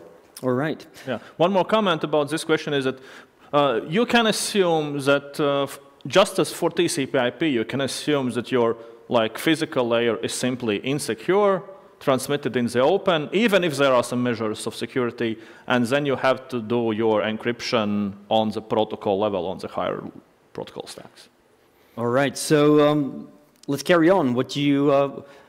Before that, oh, there are many questions. So hold on. Yeah, this is good that we're here. So you mentioned about also you mentioned the example of not only reading the keyboard keystrokes but also trying to attempt. How hard would that be? Injecting the right frame, right command that would impersonate a keystroke on the Bluetooth keyboard. Yeah. That's I'm not sure, that's the honest answer. We should be able to, once we get all these parameters, we should be able to inject a Bluetooth packet which is sort of properly recognized. There are ways, the protocol is supposed to protect against that. There are PIN codes for authenticating the device and so on. We suspect that these measures can be broken, but we don't have a proof of concept for that. All right. I would say that if you get around the encryption part, or if the keyboard is using encryption in the first place, if it's safely implemented, etc., then it's hard. But if not, then it's certainly doable. It's certainly a direction within which we can work. It may be that, for example, I don't know, Apple keyboards are secure, but some other manufacturer are not. Or other way, vice versa. Yeah, we never know. But let's take the questions. I mean, the audience is raging for questions. There's one, and then we follow there. Mikko. All right, thank you for the presentation. I have a really quick comment and then one question. So a quick comment about the history of Bluetooth protocol itself. I worked beforehand on the company who did also fuzzers for test Bluetooth, and it was really common that even with the valid cases which are specified in the protocol, you may crash the whole device. So in general, almost all the implementation were really poor, I would say. I'm not sure if that's the case anymore, but I would guess that it is the case for this year's device as well. We have protocol level attacks this year crashing many devices. Yeah. So that's one thing. But I have a new big question for the radio part. I've tried to use the GNU radio 2 or 3 years ago last time, and it was always a hassle to get everything working. So do you have any good pointers where to start to get the instrumentation in a good level from the software point of view, and maybe some recommendations for the software radios also? Mm-hmm. Yeah, absolutely. We went through this process ourselves. So first, starting from the hardware part, we were testing out different devices, and this is USRP B205 Mini. From Ethos. From Ethos Research, and I can definitely tell you that this is much more reliable than other options we tried. We tried HackerF, for example. With HackerF, for example, you have this weird problem that it's open hardware. That's why when you are buying it, you never know the quality. So that's disaster when you do the procurement, because you do the procurement, they offer the devices for the cheapest price. And then it comes out like it's performing much worse than you expected. And we need 4 devices, so we had 4 devices, and each of them was performing very differently than the others. And it's additional hassle to put it all together. So so if you can afford it, like this device is something I can already recommend. If you have more money, of course, buying more expensive device which covers the whole Bluetooth range at once is more convenient, but at the same time, with just 2 of these devices, you still cover the full spectrum, so it's not a big issue. About GNU Radio software, absolutely agree that sometimes it's an issue, but there are good news. In 22.04 Ubuntu LTS,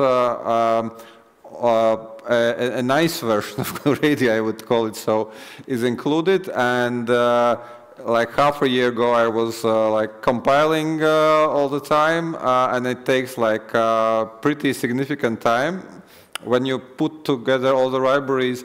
But now I'm just installing it from Ubuntu repository, and it is at least fine for my needs. Yeah, so of course you have to check the device support sometimes, etc. But yeah, now it's got more stable, I would say, on the software part. All right, thank you. We will conclude the questioning session. So the ones who still have the questions, please do find these two young gentlemen afterwards.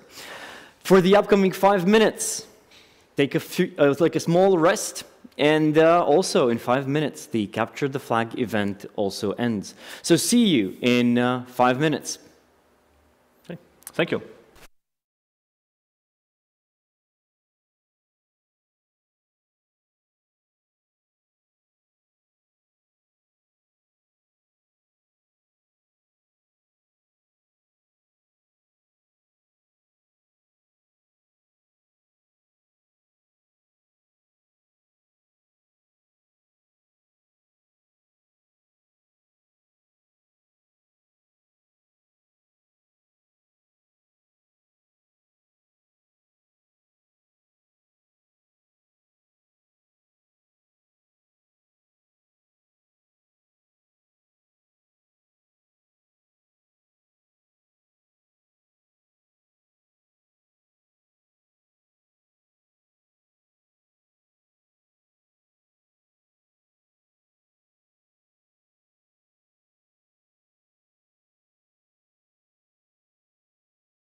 Welcome back.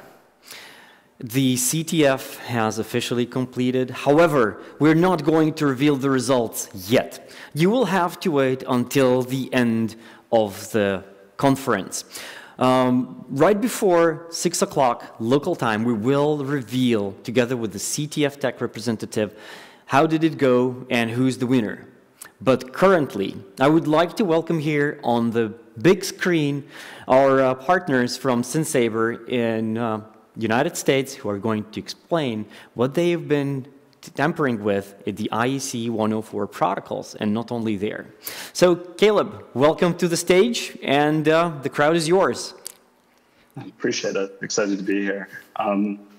Yeah, so financial econometrics.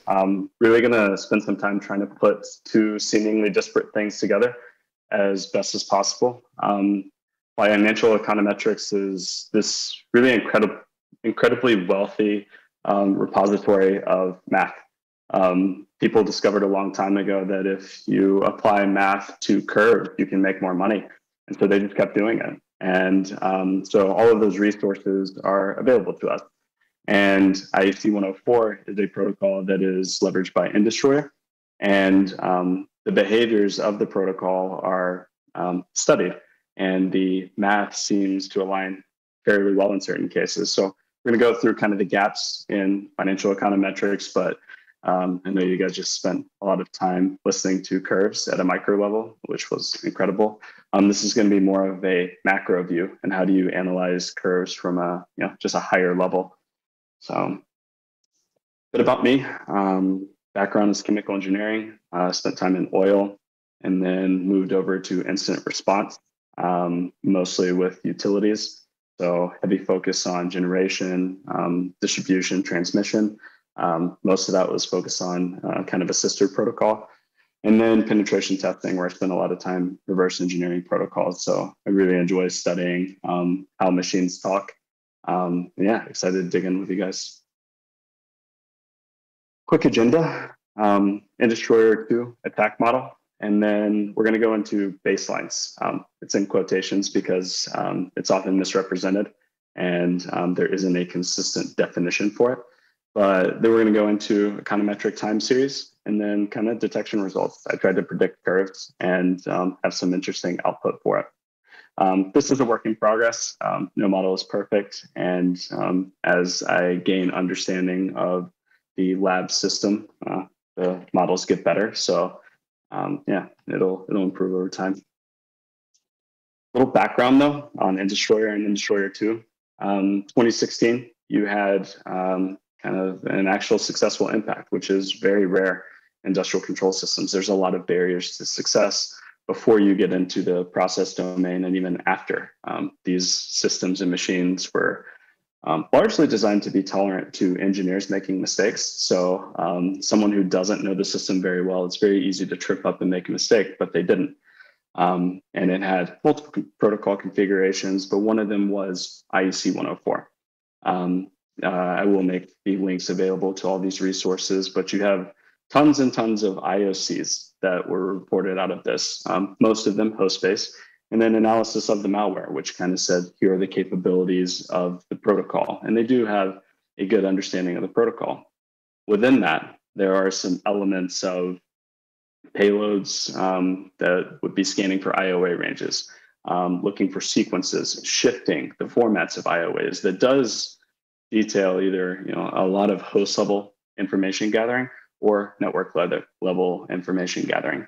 And if we look at the evolution, this happened again, and they weren't successful this time. But now you have a whole new wave of security vendors who have analyzed the newest Indestroyer, and you have another layer of IOCs, most of them host-based. The network IOCs for this are typically in stage. It's very rare to see behaviors.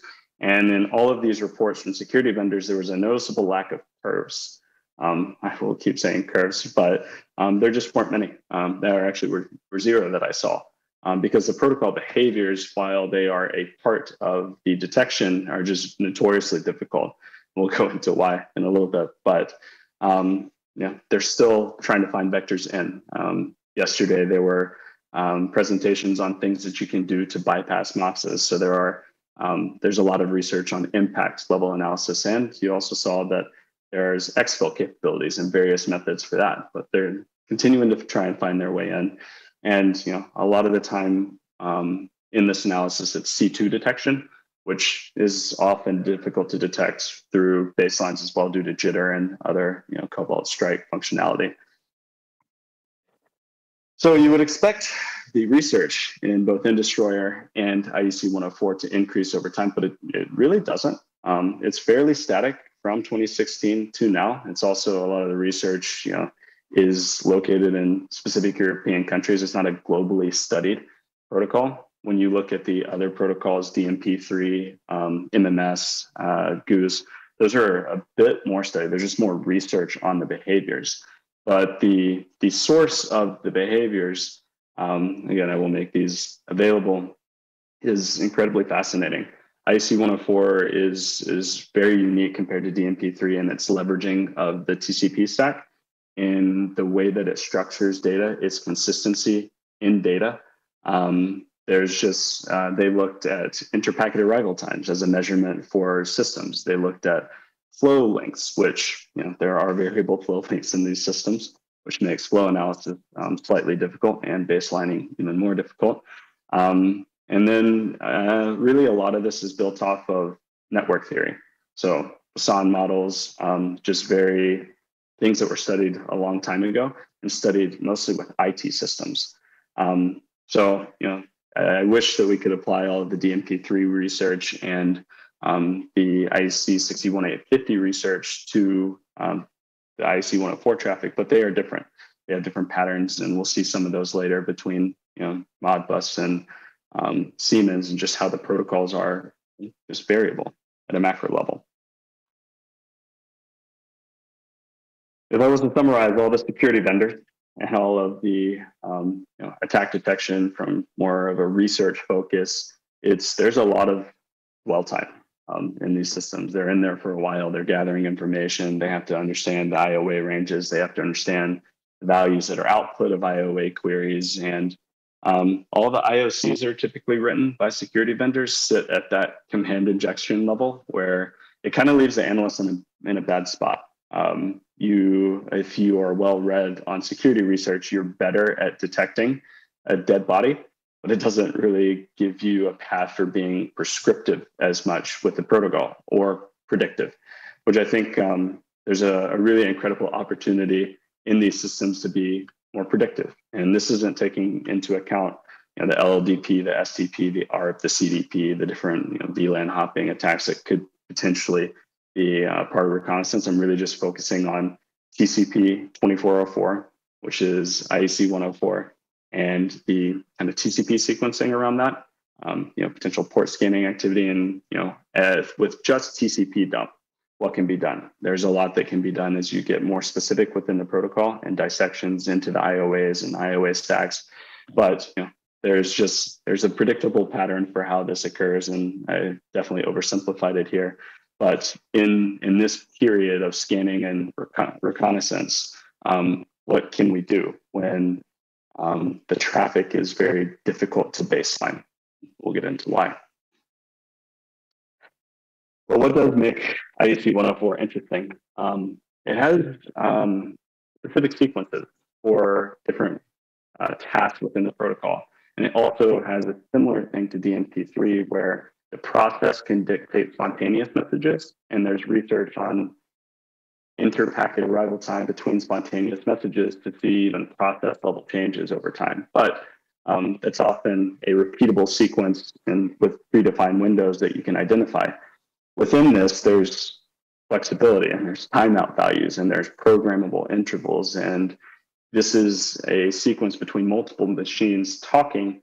And there's just so much variability with the system and human activity that could potentially change this. And we'll see kind of how that gets reflected in IEC 104 with just aggregation of traffic in a bit. But did want to point out that packets, each one of these values in between two stations is a packet. And so I have instances where it goes 3, 2, 1. I have instances where it starts to count down my sequence. I have instances where it's just back and forth. I have instances where it's back and forth with DataSim. I have instances where it's back and forth testing different values. And all of those sequences have to be done by an attacker as well. So how do you say that one is a violation when you're often with baselines working on the word count and time? So we'll get into that. So problems with ICS protocol baselines. If they're done generically, it's really, really difficult because you have different system configurations. At the process level, the systems are different. You might have more RTUs and less IDs behind them. It just depends on how you configure the system at a higher level that dictates the protocols. You might have different interval rates in which you're querying, and that changes the protocol patterns. You also may have maybe tapping at a spot that aggregates a lot of traffic, or at a lower level is able to simplify that, which requires very specific asset logic. And the protocol itself has extensibility for configurations. A lot of the ICS protocols do. You can set flexible links, you can set flexible patterns.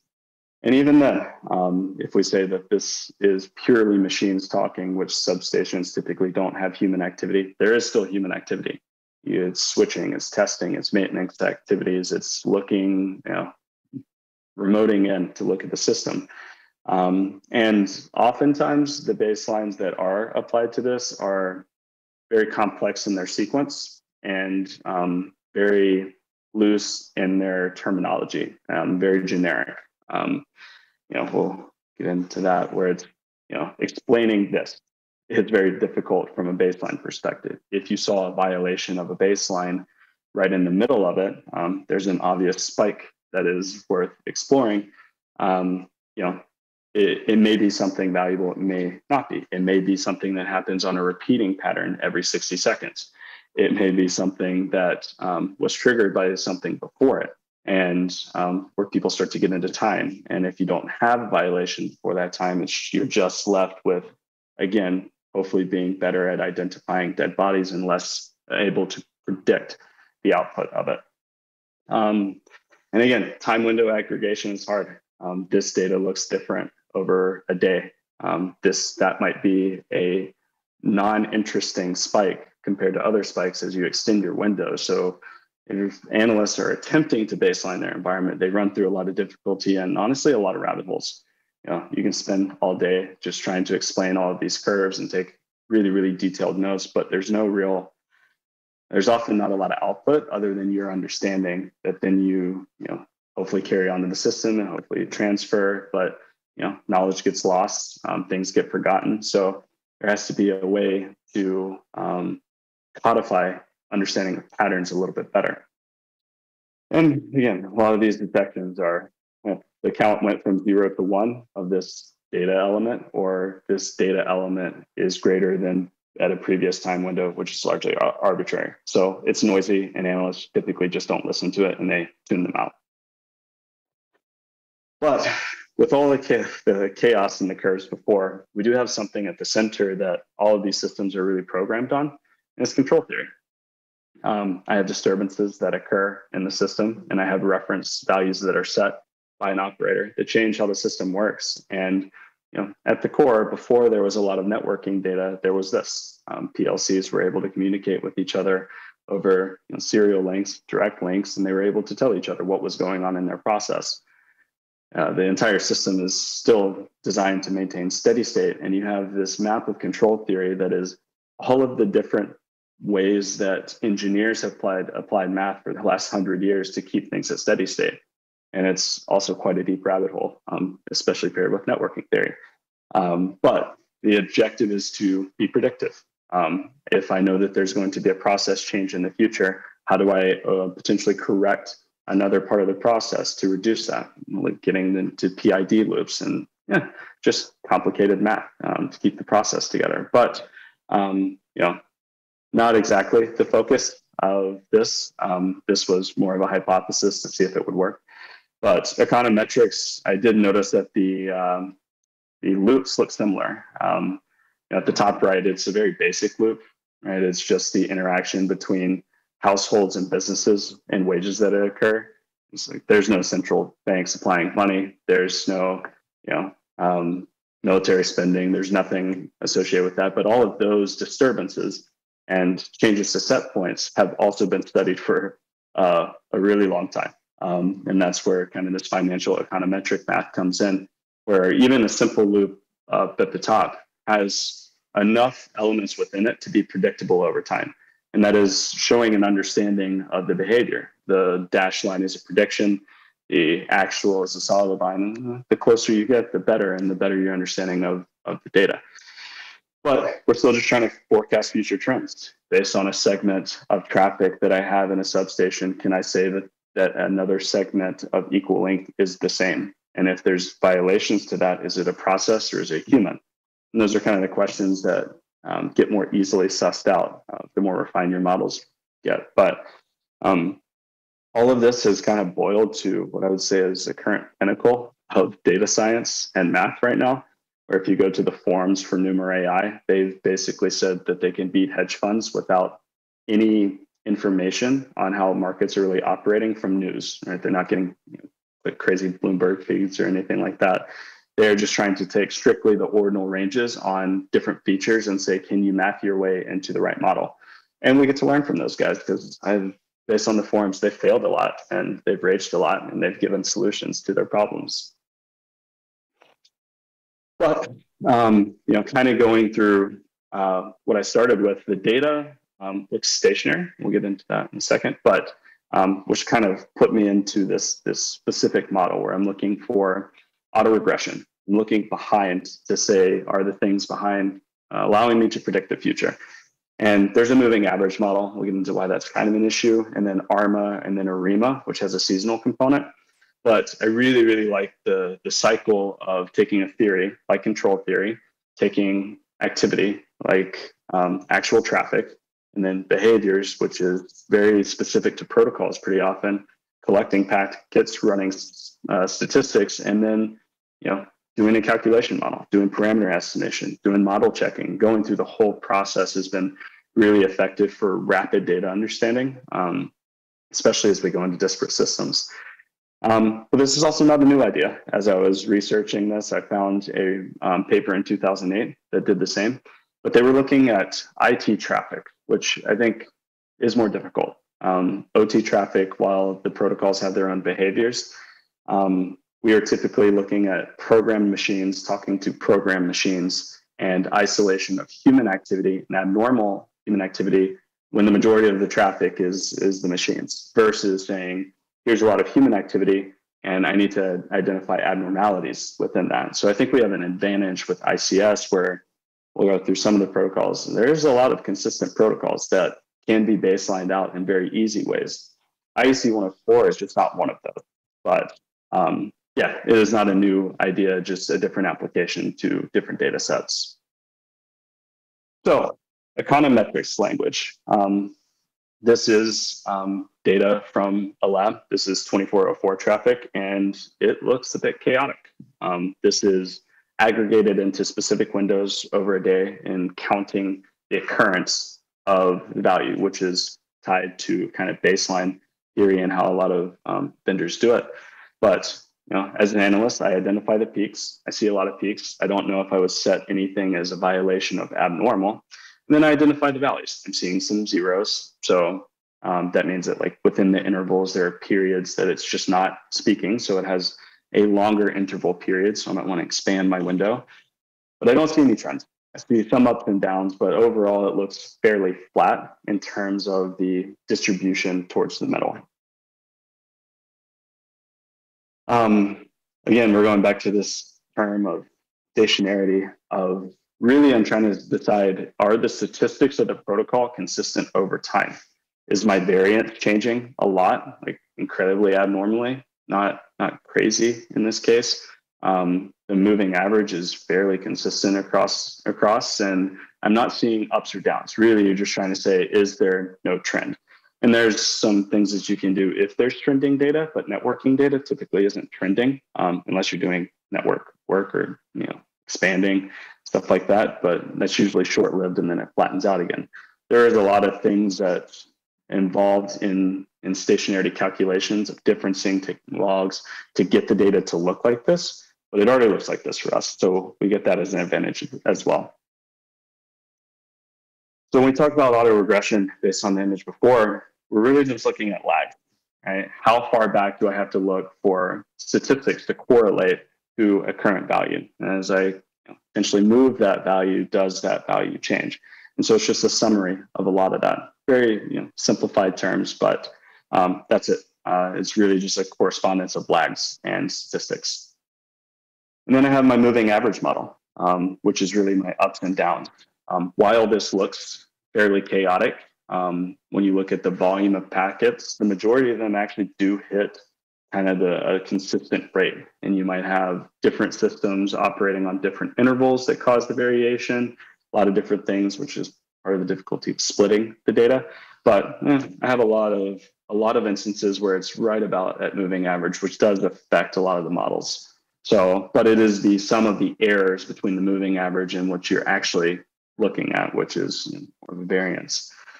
And then there's this last one, which spawns off of autoregression, but it's called heteroscedasticity, which is a mouthful. But it is really looking at is the volatility of this, which this does look fairly volatile, related to something else in the system. And it actually ended up not being perfect. There are some other models that do this better, one being Granger causality, but this was the test. So this is, I took the data and I summarized it as a percentage of other traffic, right? So more of a bandwidth calculation to see if bandwidth shifted a lot during a time of heavy human activity, and if you could identify variations in those patterns. Last thing is correlation. We talked about lags earlier for autoregression, but really you're looking for geometric shapes. If I see a decay, that's basically saying that the further the lags are away, the less important they are to my current data set and to my current predictions, which in time series is really, really important. It also makes time series a little different than a lot of other machine learning models because of that factor.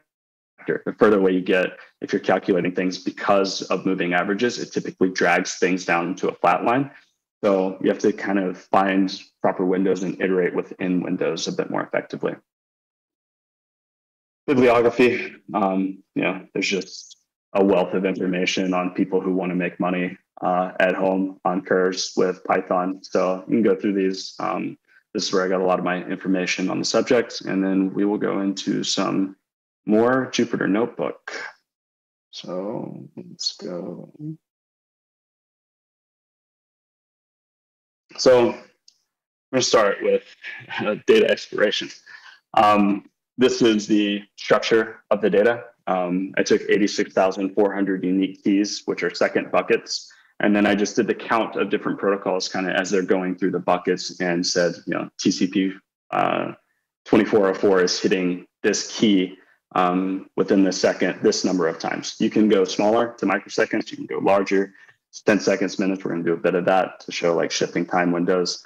But that is the concept. And then there's also the percentage calculation of what is the total and what is this count's percentage of other protocols.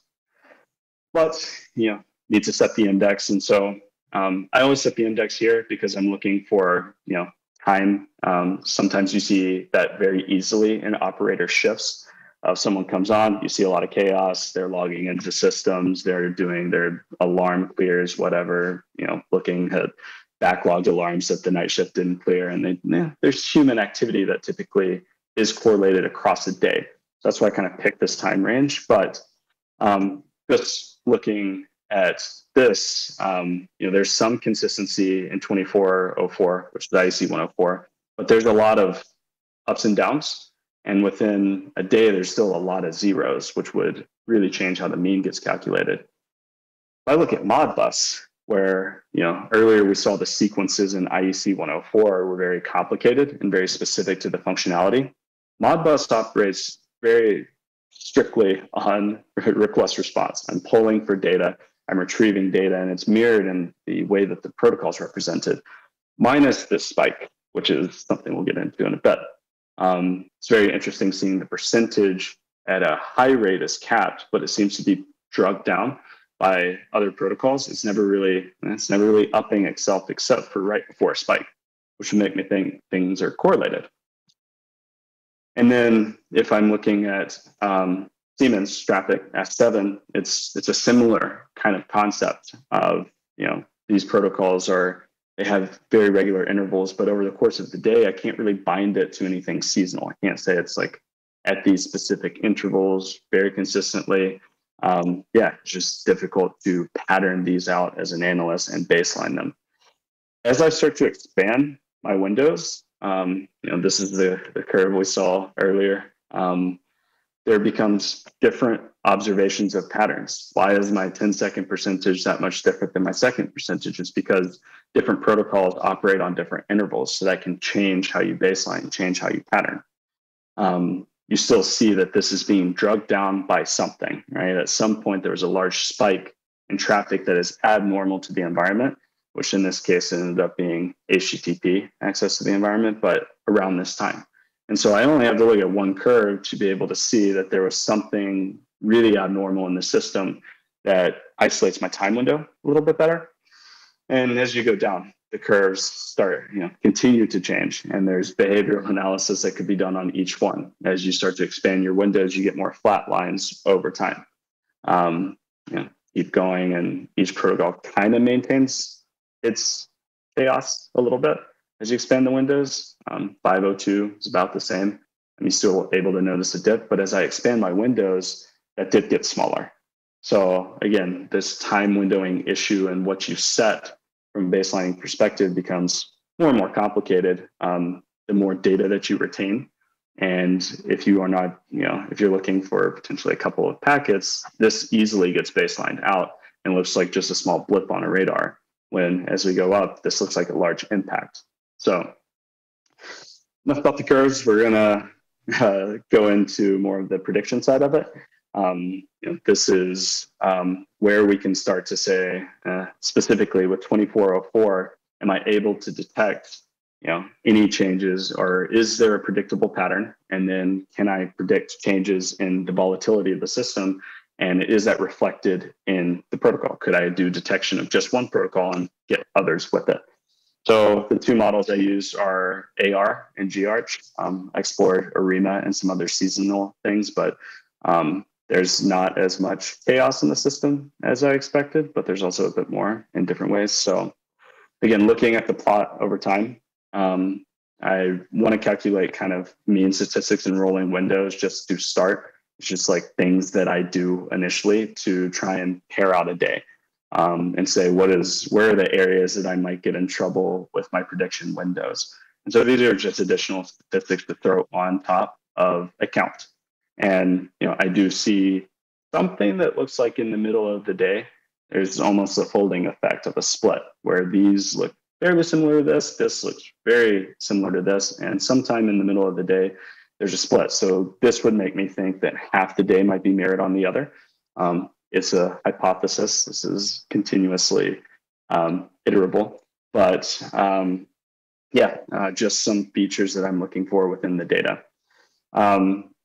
This is a geometric decay, but this also shows some problems with the model, because as I expand my windows, I do start to see cyclical patterns, and I see periods where there's increasing correlation and periods where there's decreasing correlation at a count. The standard kind of time window that you're looking for on these is closer to 100 seconds and or 100 periods. And this looks much more like a correlated ACF plot that finance use. I see the decay. I see intervals at consistent rates, which shows seasonality, but it's very extended seasonality, and that changes over time, which is why the model kind of gets violated.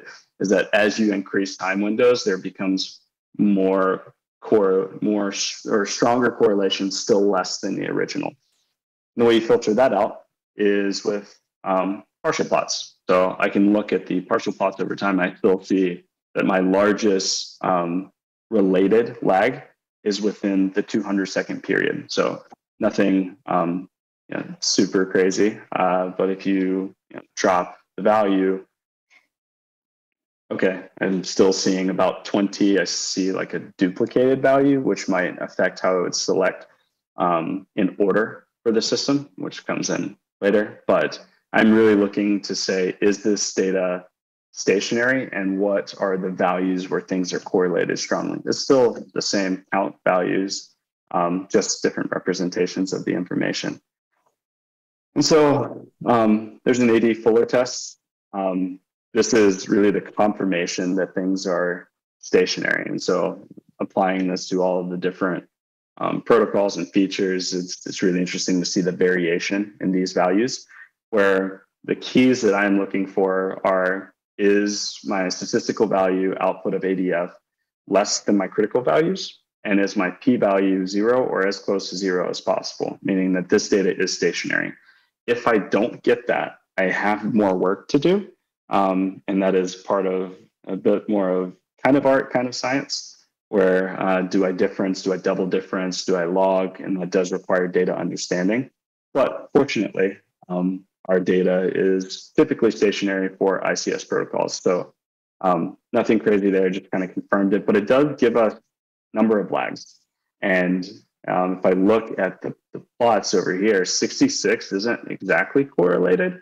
There's an argument to say that that's the last one close on the PCF chart that would be impactful to the system. Everything, there's a sharper decay after that. And that's kind of what you're looking for. This is interpreted often. This is an automated way to do that. But even so, it's not necessarily perfect, and you have to change values within this rather frequently.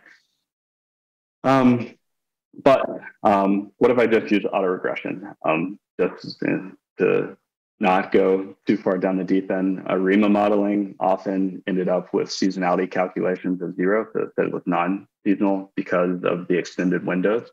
So I stripped everything out and just went with autoregression, which is really looking at within 100 data points, how close can I get to accuracy within 100 data points? So I set my training data, which is everything except the last 100 data points, and I train and I set the test data on the last 100 data points, and then I try and predict. And so I'm not far off, still not perfect for detection, but it does catch some of these middle intervals, saying that some of these are predictable. Some of these zeros seem to be abnormal, which does make sense when we look at the p-values. So the p-values are really, is this bucket of time impactful to previous measurements, and how impactful is it? And we get clustering. Right? You get, this one is after a sequence is, this is more relevant than the first 3, but the one right before it isn't. So there's still some work to do on the interplay between the systems, but a lot of this could potentially be modeled out with dissection. If I bind everything to specific IOA addresses or specific assets, not IPs or MACs, that actually can be very misleading. You have to have strong asset logic to bind the pairs together pretty often, especially in substation. There's more work to be done, but we're starting to get an idea of the shape and the consistency of the data. So I know that I have a strong AR set based on work. The MA process wasn't that effective due to the consistency of the moving average. But I'm still trying to ask, is this due to bandwidth constraints? I saw the percentages shifting. Those are still questions on my mind. So to answer that, I'm really looking for volatility, which, as I said earlier, is how close and how variant is the system, and can I measure that variance over time and predict it? There's a moving average component that we're going to work out, but I had to change the data. Turns out there are some system limitations with high volumes of data like this. Most of the financial calculations are on a few years, done at like month dates, but we're looking at a couple thousand data points. This is minimum 86,400 data points for a single day. And so anything very iterative was very slow and low on feedback. So kind of consolidated the data and said, what is the average second count of packets over minute windows? So at each individual second, or at each individual minute, what is my average second count? So I kind of applied an averaging there just to see if that was more predictable or not. I do the same things. I'm looking for these rolling statistics, but these rolling statistics look very, very different than the last ones, where before I'm seeing more of a diurnal pattern. And between a day, I'm seeing kind of a folding thing, which is often a sign of shift change. With the percentage of volatility of the protocol, I am seeing much more consistency. My volatility doesn't have like crazy variance in it. It does have up and down, but the patterns are much more consistent, which makes me think more of conditional heteroscedasticity. Part of that was really just ARIMA models kind of failing at certain lag orders with multiple lag orders ahead of it. So again, looking at ACF plots are not as valuable, but I still just like to see the correlation in case I'm considering other models that I would want to apply. And then I'm looking at partial autocorrelation. This window right here in blue is really like a confidence interval. And so I do have values outside of my confidence, and you have to use a little bit of understanding of the data to say when you kind of iron those out. But I see a big spike. That's a really easy one. It's most likely a 1-1 model.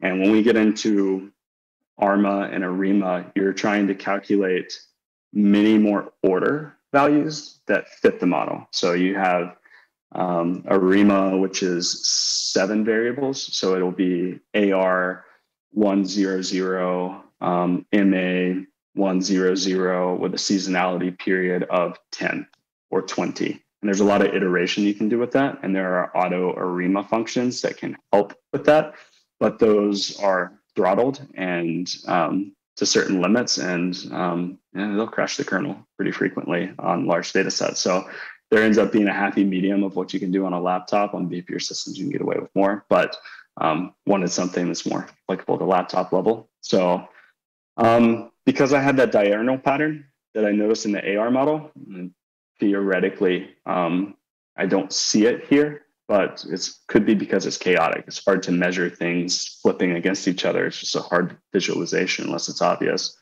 But I'm going to take that. I condensed it down to 1,441 windows and said, that's the number of minutes in a day. Let me just split that into 700 and use the first half of the day, see if I can predict the second half of the day. First half of the day did have that large spike in volatility. So it may not have been the right baseline for selection, but it is a baseline for selection that is worth, and if that was normal behavior, it should be represented in the second day or the second half of the day or the first half of the next day. It depends on extending time windows or not. But I'm able to select a model, because I understand the PCF is 1-1. I fit the model. This is a lot of just like convergence kind of statistics, which if you're trying to probe models, changes in this can help you select a model a little bit better. And then I'm going to take my predictions and forecast it out as much. So if I say that as far out, I want to predict the volatility of the system, the variant, given all of the ups and downs and the time that it's hitting an average that does that. But what you get is a flat line because the further you extend the window, the further that moving average drags down the chaos. And it's like I see many more points that are hitting a count value that's closer to the average than not. And I'm able to hit that average pretty quickly and ride it out. So how would you say that, these values, which could potentially be a scan, and there is a moving average baseline, which I've seen those, this would violate it every time. So you're theoretically looking at points where it's violating and potentially a count where it's violating. But at that point, your analyst is doing what I'm doing and doing the data science on the curves themselves. So what we can do is take a rolling prediction. So we're looking at more of based on every point within the curve in the set of data. Can I look 1 back, 2 back, 3 back and predict 1 forward. So not trying to predict 1,400 ahead and what the volatility might be, more of can I predict volatility at much more of a unit varied measurement. So yeah, that's the point of this rolling prediction, is just to look 1 ahead and see what happens. And when you're doing these calculations, you get presented with this, more information that you eventually, as you work through these more, you start to understand what happens when you change. As my, if I change my model 1-1 to 2-2, 2-1, whatever I change it to, it'll typically affect the log likelihood and the AIC and BIC. Typically, if you see that the AIC is going down, that the order that you selected for that model training is a better fit. The log likelihood typically goes up. So once you type in 2-2, 3-3, 3-0, do all of those and kind of get a range of values, which they do have some auto functions for that, you can kind of get the best fit if you aren't incredibly comfortable with your ACF and PACF plots. But again, looking at the number of observations, this is if I was to create a random GArch model using these coefficients and say that these are the values that I'm creating, I still won't get 100%. So this is fairly imperfect in terms of its modeling capabilities, but if you plug these in and run any series of randomness with it, or jitter or whatever you call it, you'll get close, but you won't be perfect. So that was consistent, but the volatility changes have some periods where in between off, whether that's a reflected pattern of the volatility caused by another protocol, but that is expected over multiple ranges based on the first half of the data. So again, this is not perfect. This is just applying the benefit of a lot of other people's frustration and math to the same problem. And there's a lot of things, so a lot of ways you can go from here. You can stick with much more strict moving average models and try and isolate everything down to a Modbus level, which between certain systems, you don't see as much variability. So you could bind everything between assets and say, here are all the conversations that are going on in my system. Some of them are volatile, like between a HMI and an authentication server, something like that. That might be much more variable and something that you could isolate out and predict a bit better, instead of saying, here are all the protocols communicating at the same time. So a lot of different ways to go with it, but there ended up being different models that are based off of Poisson models, which are networking models. Granger causality being the one that ended up working a lot better. This is just the one that I was hypothesizing. So answer to detection, no, it's not the right model. But is there compelling evidence that this is a valuable path to go through and try to continuously automate and potentially fingerprint protocols based on their adherence to financial models? I think absolutely. So I really, really enjoy studying these systems. I like reverse engineering them, but studying the curves is something that's not commonly done. So wanted to present this to you guys. Would love to take questions on anything I may have missed, and yeah. All right.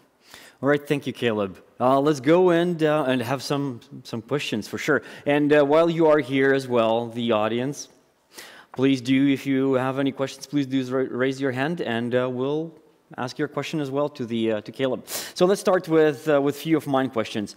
So when you were choosing the models, the financial models for the future prediction of the data, what were your reasons, and did you actually analyze how well they were working on the financial models and financial data when predicting those before you actually tried to apply to the totally different modeling set and totally different data set?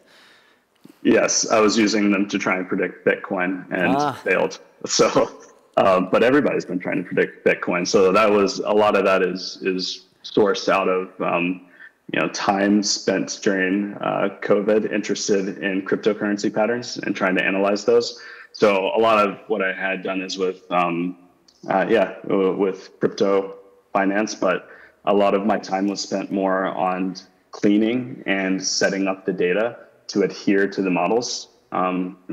Typically the models are operating on return percentages. How's that mirrored in traffic? So there's a lot of like sorting and pairing of information. But yeah. All right, so Bitcoin didn't work out, but you tried to apply it to the IEC 104. That is very good answer. Now, your presentation clearly shows at this point that the better model for this is the autoregressive, so AR versus the GArch. Is this just because it is more applicable to IEC 104 because that's the data set that you had, or maybe this can be applied to anything else, like any other protocol would be predictable in the same manner? It was more effective with Siemens 102 because there were consistent variance patterns and much more seasonality, like adherence to seasonality patterns. So it does work differently with other protocols, but every protocol is a bit like a fingerprint. So, depending on the system, depending on the configuration, there's a methodology for filtering things out and isolating the variability, but there's less variability between, two systems talking than one system and multiple systems because they're all programmed on different loops, typically.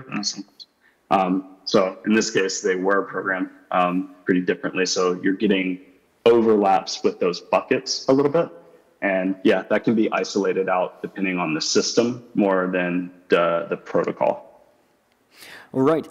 So when you're doing the prediction and you're feeding the data into the model, doesn't matter how much historical data do you feed into this. Does it make sense to feed, like, I don't know, 3 days of worth of data or versus 10 months worth of data? Would this make your prediction better, or that is also the caveat of having too much data there? Yeah, so that's the fine line, and bricking the kernel for Jupyter Hub is usually your limit, and that it depends on system requirements. So I have a pretty beefy non-laptop system, which has allowed me to run more. But if I scaled it down, it didn't run as well. So theoretically, a big data system in the cloud solves a lot of these problems, and you can do that. The other thing that I was looking at is if you change the buckets and change the sizing windows, is that an effective way to reduce data from the analyst's perspective, which also shows a bit of understanding of the data, and can you use that? And the GArch was not terrible when I bound average seconds to minute buckets as a method. So I could take every minute over the course of 3 days, or I could take every hour over the course of 3 days, but you're losing a lot of that individual variability that's within a second. And most PLCs are programmed within the 20 to 50 millisecond level. So really you're trying to operate within a single second and pair from there. All right. We have one question from the audience. Hey, so you mentioned you worked in incident response, and I was wondering do you see data science and machine learning have an opportunity in helping incident response in any way? And if so, what kind of problems would there be with attributing incidents such that they could be fed into models such that you could get a relatively accurate prediction for whatever you may be using it? Yeah, so that's one thing that we are working on at our company, is the ability to provide users with baselines, right? If I'm looking at a set of curves and I set a high and a high and a low and a low, then I'm basically doing what operators do in the system of programming alarms that are custom to the system. I think feature extraction based on the customization element of that is really valuable. From an incident response process, a lot gets lost in the tracking of information between analysts.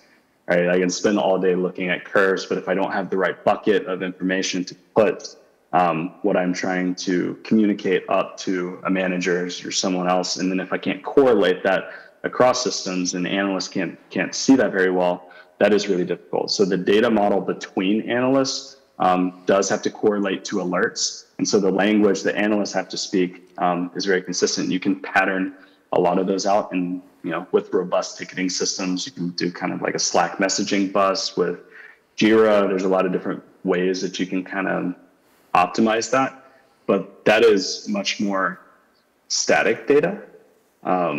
Because you're looking at aggregations, you're still kind of measuring alerts over time and windows of dwindling things, but you have much more control over it. So yes, short answer, I think the applications are there with time series analysis, but you have the benefit of not having to be on time series in a lot of those cases. All right, and I do want to emphasize that whatever you have currently designed and modeled will be eventually implemented into your production devices. That's so, right?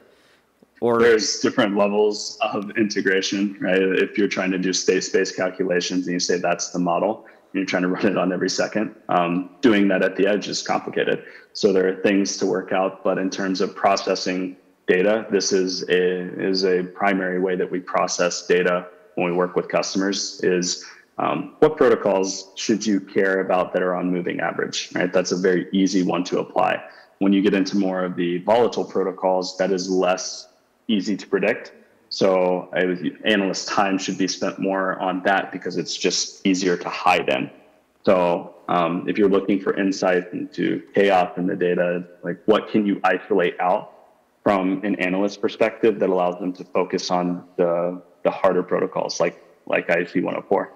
All right, so you mentioned in your talk as well, and in our previous discussion about InDestroyer 2 or InDestroyer malware or any malware that is actually customized or developed to have an impact on the industrial control systems.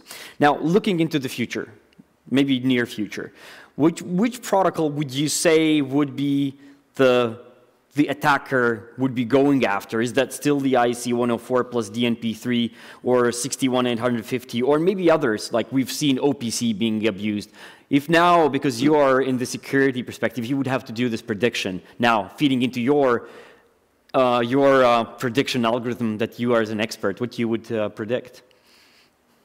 IEC 104 is probably the most interesting one because you can hide a lot of port scanning activity and a lot of like discovery activity that's just normal baselines do not catch and are noisy if you alert on everything. So it's just, if you're in the network, it's very hard to detect that. I do think that there's been some recent research on LLDP, CDP, SDP in terms of substations operate over WAN aggregation points. And there's a lot of networking in between a control center, transmission distribution, and the actual substation. And so those are kind of the layers where I'm digging into right now to see if there's potential for reconnaissance through that and what the limitations are. So between IEC 104 and the supporting protocols, that's kind of where I think the ISR run would be. All right. Well, thank you, Caleb, for joining us live. And I know it is relatively early morning, and I wish you a very, very good day, and I hope to talk to you very, very soon. So thank you. Now with this, we are going on a very, very short and brief pause for 7 minutes, and I see you back at 5 o'clock. See you.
Welcome back. If you are a CTF player, you already know that the CTF is over. However, we are going to reveal the answers and the podium right after this talk. So I want to welcome on stage Mikko again, who was bored over 2 years and thought, well, why not to search for vulnerabilities on his MacBook? So Mikko, the stage is yours. Thank you, BB. Hello, everyone. It's great to be on the stage, a second round. Yesterday I was talking more about the escaping from the isolated networks and environments, but today I'm going to talk more about some of my hobby projects which are related to the vulnerability research, what I've been basically doing during the last 10 years while working in the cybersecurity, mostly as a hobby. So, my name is Mikko Kenttälä. I'm founder and CEO of SensorFu. I'm also a happy hacker, so I've been doing plenty of hacking as a hobby, as a side, and at the same time, I've been doing it also as a profession. So I have a fairly long background of doing technical security audits also, so many of the skills and the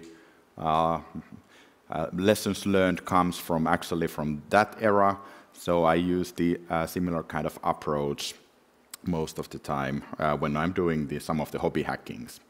I'm part of the many other associations also, so but that's about that. So let's dive in about some of the vulnerabilities what I found from the Mac OS.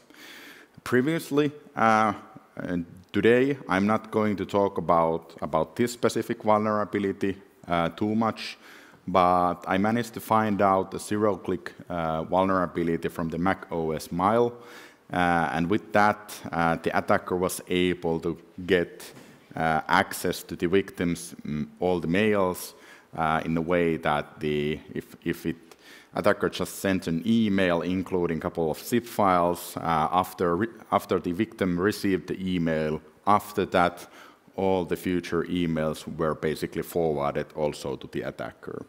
So pretty severe issue. And since I have a good amount of time today, I quickly show you a bit of the details how it went. You can find out the full blog post about it from the internet anyway, but in a nutshell, the thing what happened with that vulnerability was the fact that the attacker is able to craft an email which included 2 different zip files, and when the email was sent to the victim, when the victim received the email, that email will be checked, and the email client will find out that there's a zip files inside of it and automatically start to uncompress those and extract those for later use. And because there was a specific header called XMAC Auto Archive 1, which basically means that the Mile client knows that the sender has actually drag and drop some folder to the Mile client, which will be automatically compressed, and when the receiver gets the email, it will be also automatically extract. So it's smooth ride for the user of the macOS Mail. However, since there was an issue related that how the system or the macOS Mail handled the temp files, when the first zip was actually extracted, it included symlink, which were basically pointing to the configuration folder, and when the second zip is extracted, that data will actually go to that via that symlink to the configuration folder, and that way the customers or the victims configuration related to the email was changed, and after that all the emails were also forwarded to the victim. That's it in a nutshell. So logic bug over there, and I'm really into different kind of logic bugs, so you're not going to see some buffer overflow exploitation with my presentation, but these are more like exploiting some of the functionalities which might be, or the logic issues in some of the softwares in macOS. But at the beginning, I will show you a video which demonstrates the things what I'm going to walk you through today. So in this video, you immediately see the proof of concept, but we will dive into all the details during this presentation.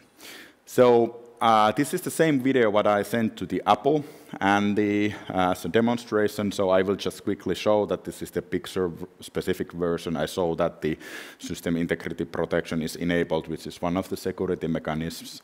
I show that there's a secret desktop file on the desktop, which should not be normally available, even if you are using your own terminal and you try to check that what's on the desktop. You are not allowed to do that. You need to give a specific permission for it. So now victim is triggered or tricked to go to the specific URL, which basically prompts that do you want to download the file. And this is the one click which is needed to exploit this whole chain of different security measures. So now the user downloaded a file from the web server, and the next time when the user is opening terminal, you can see that your machine is owned. And now we are taking the sum over of the TCC, which is one of the security mechanisms, and now we have access to the desktop also, and the attacker have had a way to run the code on the system. So I will walk through that what happened actually over there under the hood. But before that, I want to provide you and highlight how I normally approach this kind of systems. So I normally find some vulnerabilities which are rather simple techniques or fundamentals. And obviously, I have the experience, 10 years experience from the technical security audit, so that is helping that I've been spending quite a lot of time of doing something similar before. But I just used common tools to actually do the tracing and the reverse engineering. But the first thing for me always is that learn as much as possible. So I typically check some documentation, but I specifically do reverse engineering. So I try to point and click all kind of things and see what kind of functionalities there are. And every time when I see some interesting functionalities which seems to have surprisingly, which might provide avenues to get to some hidden functionality or surprising powers to actually access to some other files in the file system or something like that, I get interested about those. But the goal is to know exactly how the system and the software what you are researching is actually working. And I use tools, rather simple tools, like I use tracing. So I run dtrace, for example, in Mac OS, and to trace all the syscalls, so I can see that what the software is actually doing, what kind of files and system calls the software is doing. I use the TCP dump to actually dump the network data, and so on. So really good analyzing tools for binaries. I use strings normally, just to get the hunch that what's actually going on. And then the goal is to find the anomaly. So when I poke around, I play around with the software, whatever I am looking, I try to cause some error in the system or the process. Since I know that how the system or the software should normally work, at least I have an assumption that how it should go, I try to poke around. If I have an input where I can put some data, I try to put something which may cause an error or cause something else to happen. And if I can find something like that, that is the place where what I try to exploit later on. So maybe whenever you find some interesting error, it might be also a new avenue and a potential place where you can do the exploitation, because it might mean that you are ended up being in from the logical point of view, you are in the situation which is maybe not considered by the maker of the software. So there's error, so maybe there's some room for you to actually cause some more troubles and maybe use that as part of the attack. Okay, But there's in macOS, there's quite many security mechanisms which are trying to stop you of doing all kind of hacking. So to achieve code execution with one click, we need to evade actually multiple different security measures which are in place in macOS. So even though you are able to exploit the initial vulnerability, you need to evade Gatekeeper if you want to get own code running on the system. And the Gatekeeper, I will explain soon what that actually means. Then if you want to get access to some data in the system, you need to evade the TCC, which was the piece of security measure which actually tries to block your access to the sensitive data or sensitive files in the system. So when you saw the video, I was running the terminal, I wasn't able to access the files on the desktop. The TCC is the control mechanism which is actually blocking that. And if you want to get rid of the TCC, you need to actually evade the zip protection, because zip protection, which is in the kernel of the Mac OS, is protecting the most valuable parts of the operating system. So it's in kernel level, and you cannot. It is trying to block that you cannot manipulate, for example, the TCC database and so on. And I will soon describe these different security mechanisms a little bit better. So for the ones who have been using the Mac OS, you have most likely seen the Gatekeeper. Every time when you try to download some software or application from the internet, it is typically blocked by the Gatekeeper, which is giving you good information that, oh, this is downloaded from some place. Are you really sure that you really want to run it, and so on. And it is blocking that by default. So this need to be approved by manually via a graphical user interface typically. Only exception is that if you download and install these applications from the Apple's store, then you don't need to go through this path. But because you can still, which is a good thing, run applications which are downloaded from the internet, this is part of the process how you get the system running. So this is a Gatekeeper. Then there's the TCC, which stands for Transparency, Consent, and Control. This actually is a rather cool feature. I personally like this a lot, that there's this kind of configuration available. So you can actually configure based on the application that which of the application can access your camera, which of the applications can access to your files, which of the applications can access to your sensitive data in other places. So you can quite nicely control with that. So every time if some of the software, like a Spotify, want to access the download folder, you need to give the consent for the application to actually do it. So this is rather good thing. So by default, there's only the application's own sandbox is writable for the application. So this consent need to be given specifically. Then the ZIP, the system integrity protection. It is protecting the most valuable things on the Mac OS. You saw the example, and I actually explained this already. But this is a kernel feature which is protecting the specific files and the configurations in the Mac OS system. And even if you are root, you are not allowed to change some of the files which are protected by the SIP. If you want to debug something or access actually those files as a user, you can do it in a way that you put your system on the recovery mode and disable the system integrity protection from there, and then put it back to normally, and then ZIP is not protecting those files. This is handy also for the security researchers to actually test and find out new things. So that's a good thing also that it is available and it is possible to disable it. The good thing is also that you cannot do it from the normal operation when your OS is booted normally. Okay, but let's dive in to the actual vulnerability chain. The name of the game is that the alias file to rule them all. This is how we can get code execution with one click and with the in the way that it will compromise also user-sensitive data. By the way, these words are used specifically because this is also how Apple describes that what are important for them. So they are worried about the zero-click and one-click vulnerabilities, so how much the user have to have the interaction if there's vulnerabilities. So if you're exploiting those, how much the user need to have a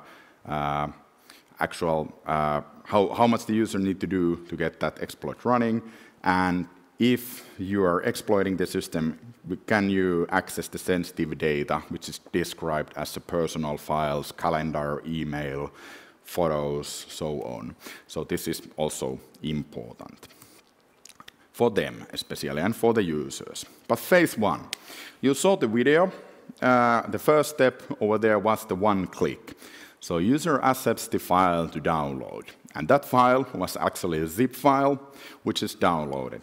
And after that, Mac OS is infected. And what happens under the hood is that the zip files in Mac OS are considered as safe files. And for that reason, when you are downloading zip files with Safari, those will be automatically extracted. And typically, this is not maybe a big issue, but obviously I started to think about this as an attack vector because there's some things which are happening automatically, immediately when you receive some file to your system. The file the zip file actually includes an application. In Mac OS, applications are basically certain folder or the directory which includes different files in a certain manner. So it's described quite well that how it actually works. But this case, it includes application and the actual binary, or at least which is normally binary, in this case, it is alias file. And this is because the alias file is in Mac OS is not like similar as in Symlink is in the Unix systems or so on. Mac OS alias file is actually rather old technology. It's originally built into the System 7 31 years ago, but it is still up there and functioning in Mac OS. And it's quite good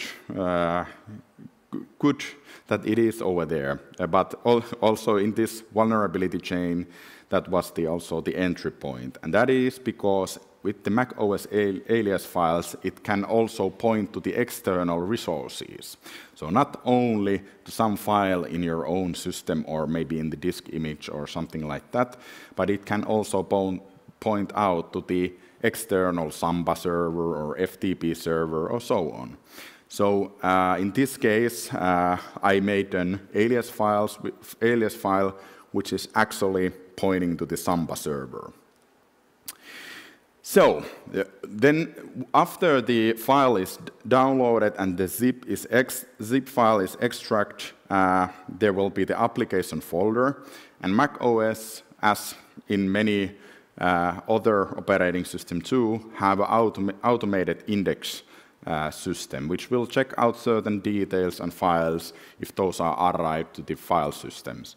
So every time when you have a new file in your system, some of the services will get the notification that, okay, there's a new file, and there may be automation to check out that more details or metadata related to that file or so on.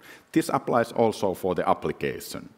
So when the file is written to or extracted from the zip file to the file system, the process called LSD, which is Launch Service Daemon, which is running on the background, will automatically go and check out all the files or some of the important files related to that application, including the main binary.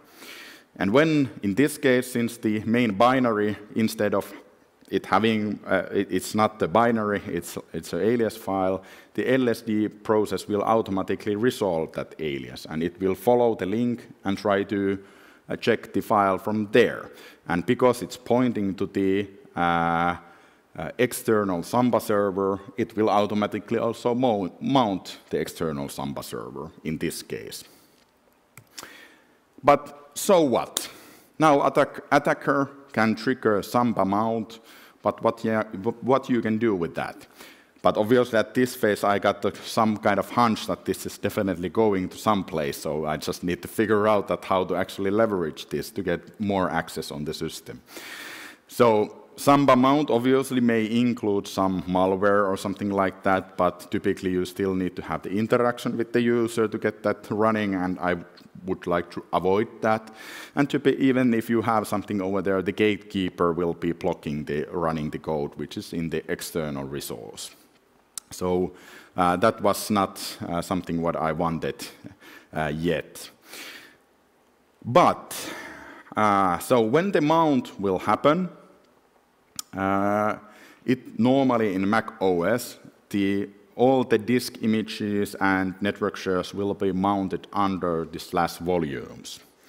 And normally, the last part of the path of the URL is used for the naming of the folder under the /volumes.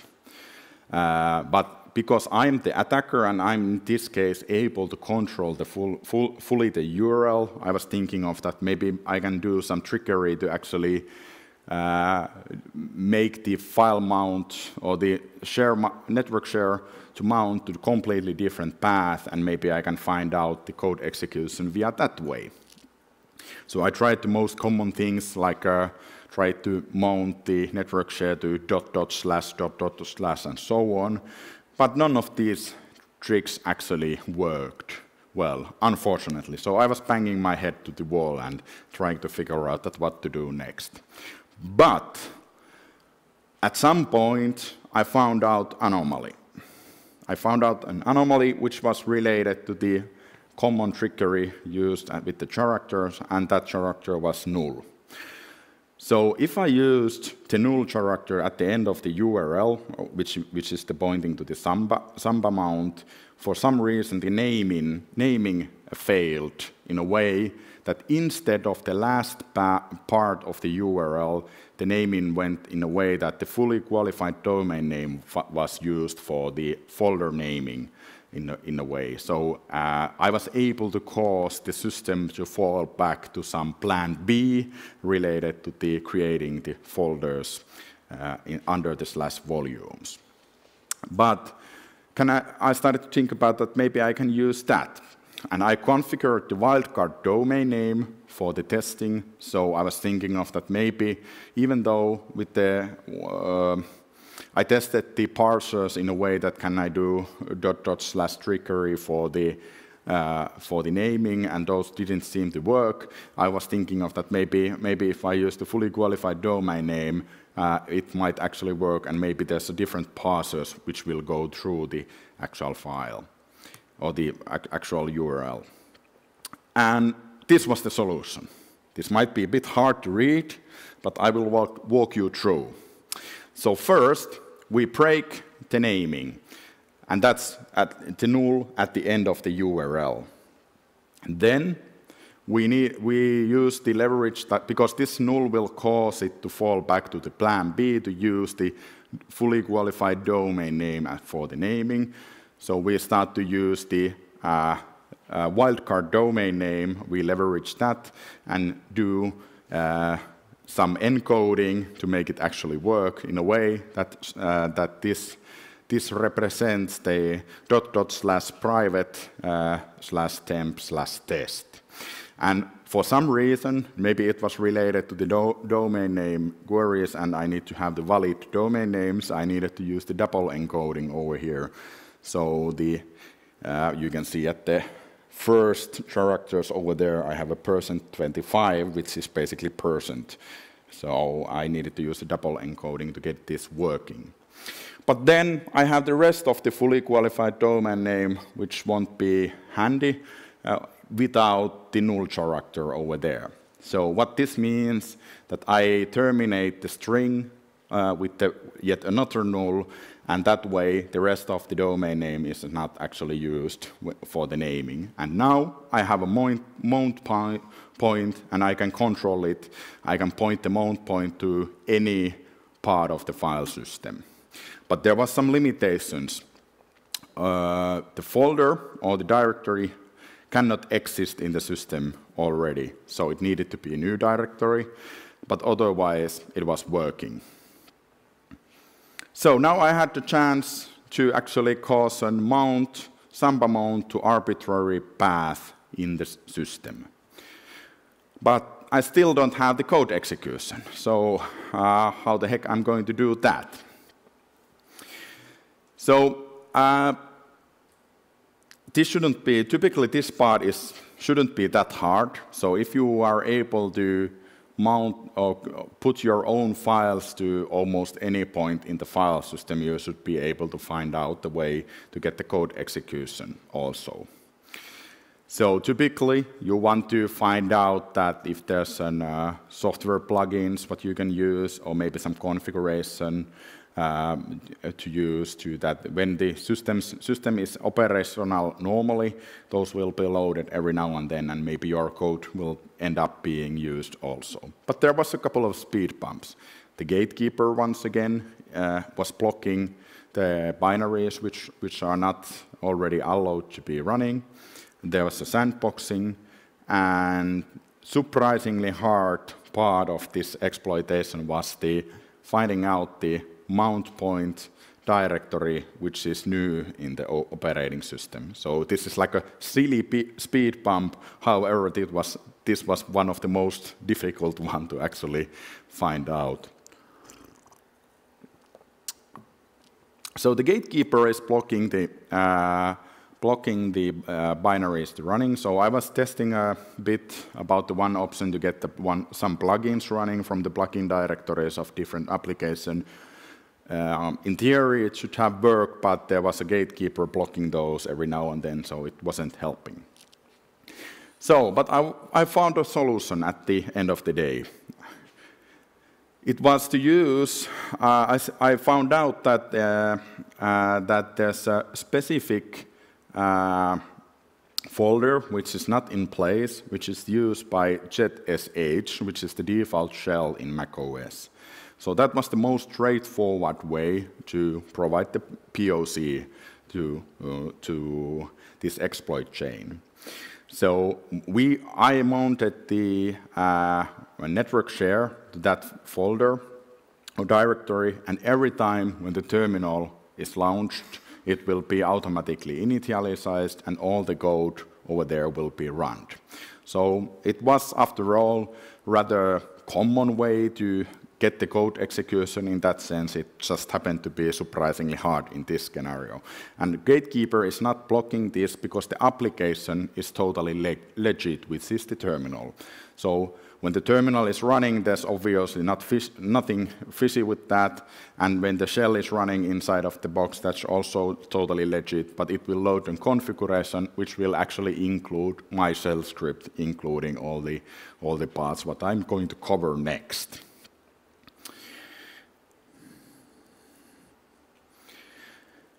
So, how to get the access to personal files? So we already covered that there's a TCC in place, which is preventing the softwares to actually access to some of the personal data in Mac OS.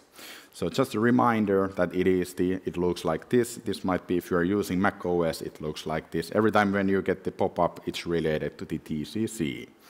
And what this means in practice, that the TCC, under the hood, there's a specific file or the database in the user's home directory, which is the TCC database.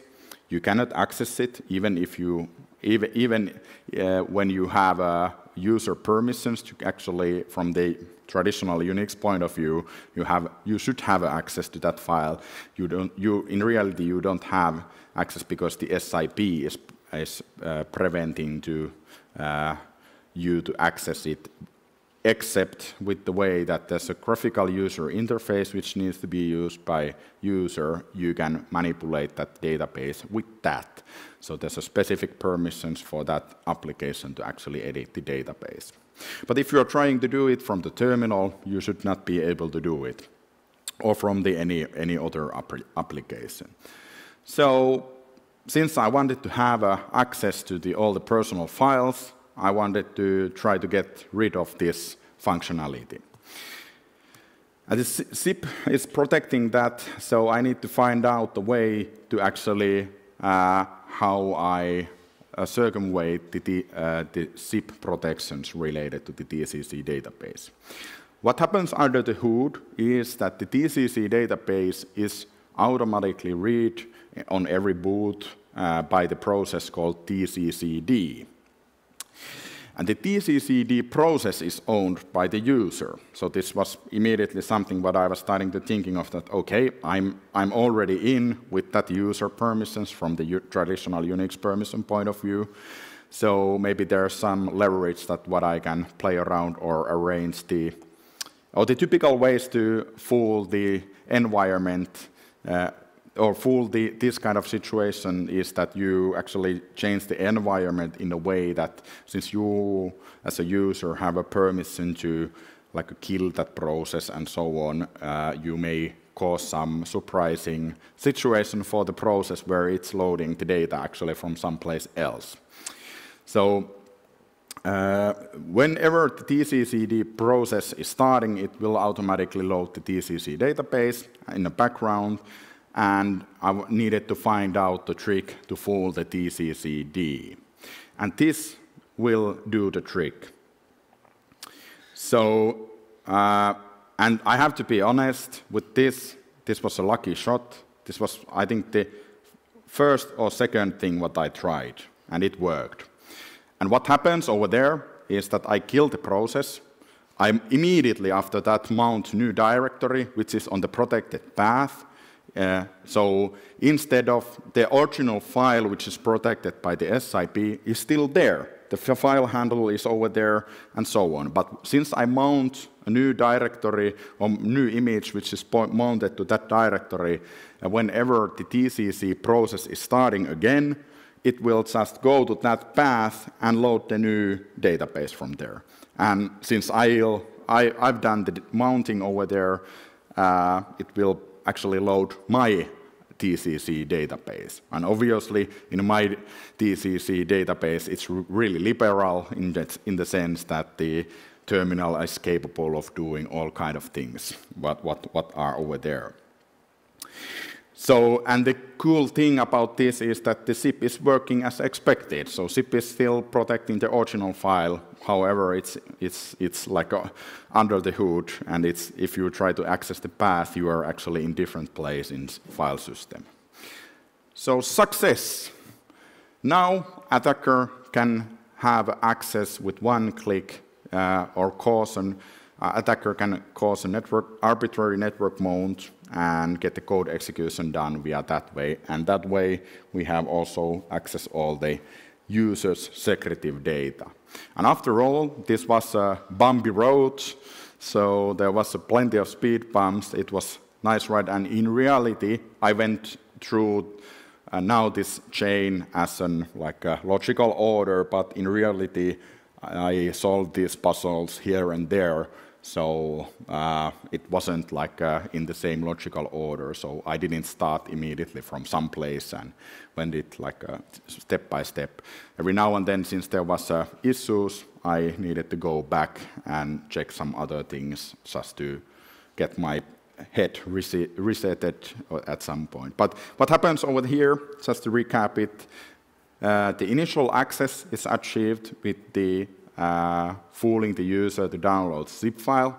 That zip file will be downloaded and extracted automatically by the Safari. LSD, which is the background process for the indexing, will automatically index it. And since one of the files is actually alias file, LSD will resolve that alias, which is actually pointing to the external Samba mount. And with that URL trickery, fooling out the mount path to completely different path what it should be.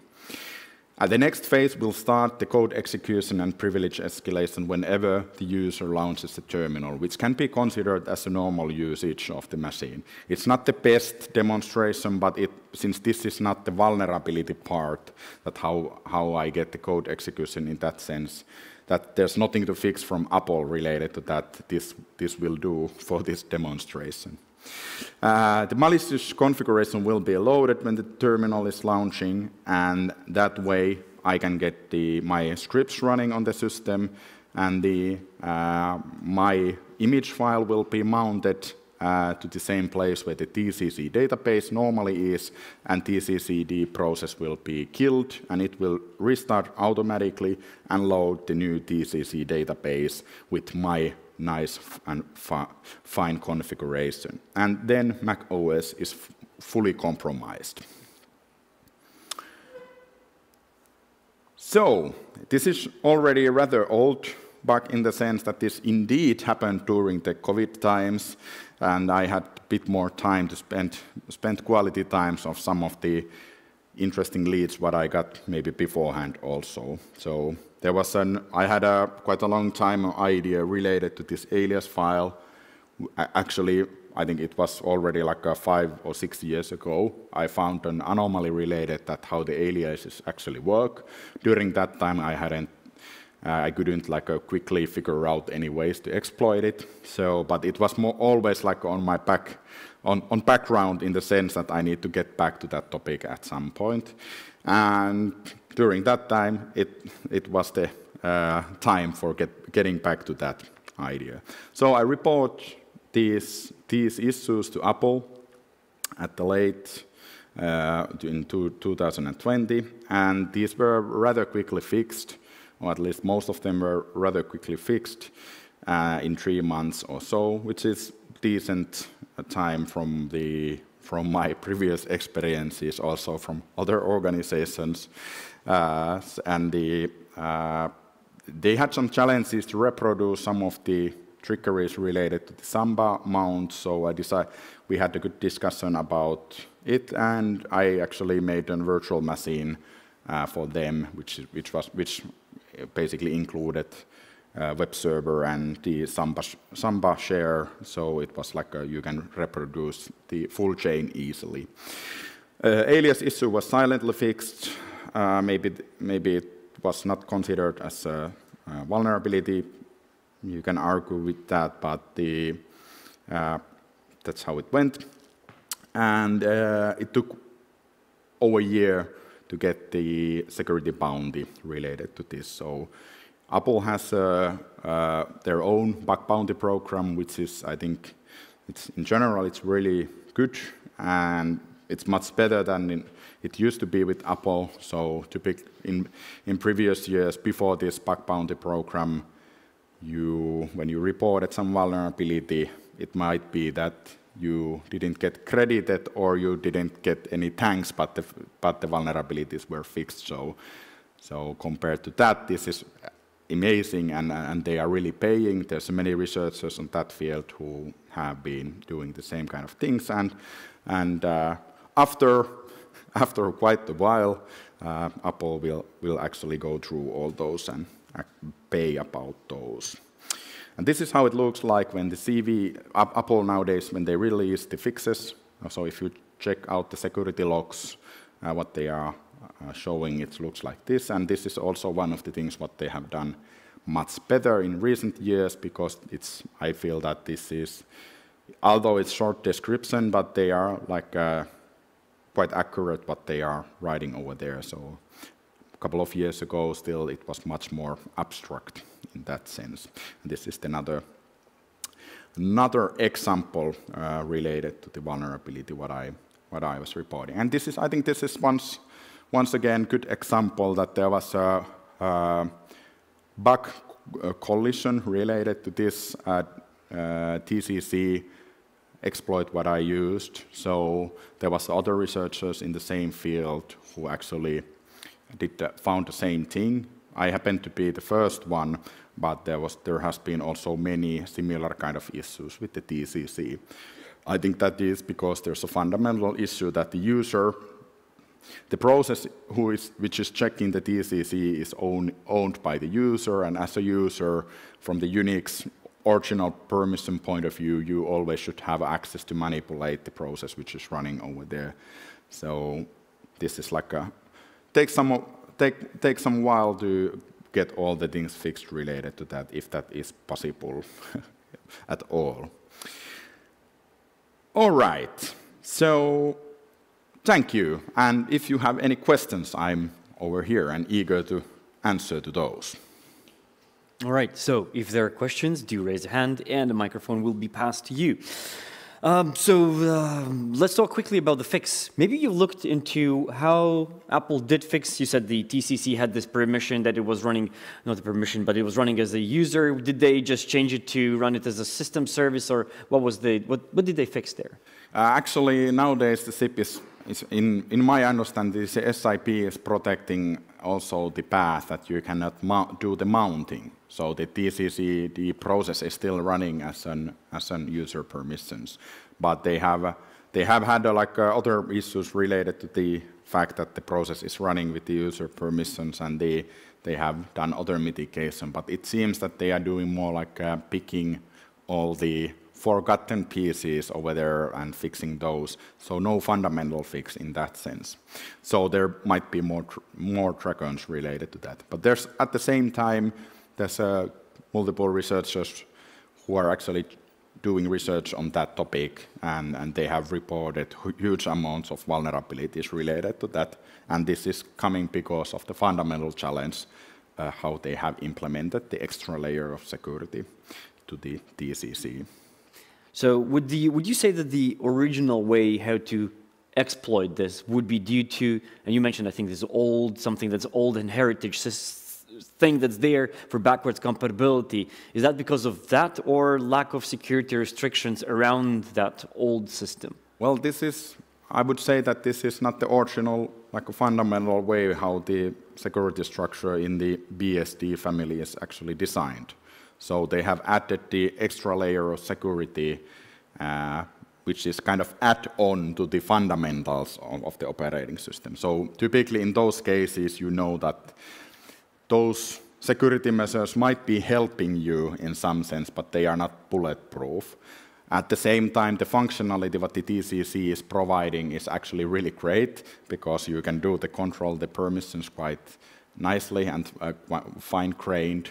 But since it's not the original fundamental idea how the Unix permission system works, or you have added more detailed like a configuration, it is definitely something which can be exploited many ways, and that has been shown. But it may be also that at some point it's in the reasonable level that it's the same thing if you are talking about the buffer overflows. There's plenty of mitigations. Those are mitigations, maybe not solving the original fundamental problem, but they are still slowing down, and it takes attacker much more time to actually develop the exploit. And this is the case also with most likely there will be also other ways still to get it, but at least some of the low-hanging fruits should be fixed at least. Right.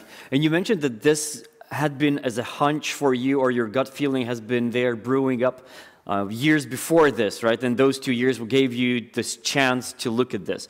Now, do I understand right that the automatic unzipping, alias file, and those were the ones that you were... Did I mention something that I missed? Maybe those were the ones that you would just look at this one. Yeah, those were exactly the things. Basically, it was the alias file, like originally. So I had one case in the past, like 5 to 6 years ago, and I found out that it may be able to mount disk image like that way. That you have an alias, and it's pointing to the disk image, and it will be automatically mounted. Then later on, I just figure out that it can be basically anything. So maybe there's something. It's a hunch that when you have that kind of functionality, which seems to be also forgotten in the sense that it's really rare that someone is actually using those alias files in at least not in that style. So it was something that there might be some old weird functionality which can be maybe exploited because people are downloading things and doing things. So maybe we can trigger something for that automatically. And when I started to think about that, what can be triggered automatically, I started to do some research that if I'm an attacker, I send some payload, or how I can get some payload to the potential victim in a way that it will be automatically, operating system will be automatically doing something. So first idea was that, okay, the Safari had the functionality that it will automatically uncompress the zip file. So that's one. And then I was starting to think, because I didn't immediately found out that there's this chain of vulnerabilities. So I tested that, okay, this works, but user need to still allow the download. So is there some way to do a zero-click? So I went to the email client, and I found completely different vulnerability from there. So it was like a coincidence in that sense. So I was thinking of that, that's one way to get the file to the system automatically. My client will download some things from the Miles server, so maybe that's a way. All right. So the actual payload is residing in the ZKBD file, right? Yeah. The actual that's going to be executed and allows you to. Yeah. How do you deliver that ZKBD? Do you modify it? Do you unzip it from the zip that you have? How do you insert the code? Do you replace the file? Do you append the file? How does it? So that folder is not in place normally. So what I did, it was. You're going to share something, right? Yeah. Over here. All right. So this, I used the Samba mount, and this Samba mount, in this example, it's different path, but I used the Samba mount to mount it to the user's home directory, and the ZKBD directory is not normally over there. So instead of creating a directory for that, that will be the Samba mount, and since the Samba mount is going to be over there, that folder will be created automatically, and the data inside of that is from the Samba mount, from the external resource. So that did the trick. Okay, got it. So the gut feeling, a lot of free time, and finding logical bugs. So that's what you were mentioning, the logical bug. So logical bugs, would you say there would be a way, and I pretty much already know the answer, maybe, but would there be a way to automate and look at this? Because I think there's, in my perspective, I think there's no way. There's no fuzzing that you can do. This is you banging your head against the keyboard, but is there something that can help a security researcher to figure out where to look? Really good question. I think we need to crowdsource this, because these things are, I think the guys in the CTF have been figuring out more complex issues right now in this event. So instead they could be doing like finding vulnerabilities from Mac OS and getting bug bounties. But still, as a fundamental, I agree that it may be true that these are really hard to find, because you need to have the human labor in place. Really hard to automate also. And I think it also comes down to the experience. How do you craft? How do you be crafty, right? How do you inject stuff in there? Yeah.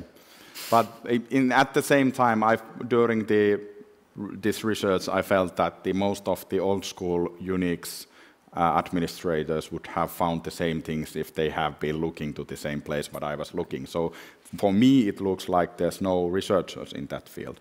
And I've been stating this a couple of times already, but for me, it many times seems that we have like in Lord of the Rings, we have the Sauron's eye, which is always turning to some direction. That okay, now let's do buffer overflows, and we do that. And okay, now there's a vulnerabilities in the virtualization platform. Let's start to research and do that, and let's do fuzzing. And that's a good thing to do. I'm not saying that, but maybe it is that everybody is going to the same direction, or at least. Not everybody, but most of the persons or researchers are looking into the same direction. And actually, original idea for me was that what I was thinking of with some of my hacker fellows was that how much there is like this kind of old school logic bugs hunting going on, because I haven't seen lately like any good research in that sense, except with the maybe home routers and with more dummy systems, I would say. Right, and I would say that for the Apple, in this case, even if they go to the secure software development lifecycle, they would not be able to identify that automatically unless there is a team who's actually looking. That's at the code. Most likely, this is where they rely on the bug bounty program to find or kind of that you would report them back. Yeah, it may be. All right. Well, with this, Mikko, I know you already have a tea from the previous talk, but the winter is coming up, and most likely you'll enjoy another cup of a tea while searching for another bug. For sure. Thank you, BB. Thank you. But with this, stay tuned, because we are not going away. We will return back in a little bit while. I would say let's return back in 2 minutes, and then we're going to talk about the CTF. So stay very, very tuned, and see you very soon.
Not every one of you has been waiting this moment as much as the participants of the CTF.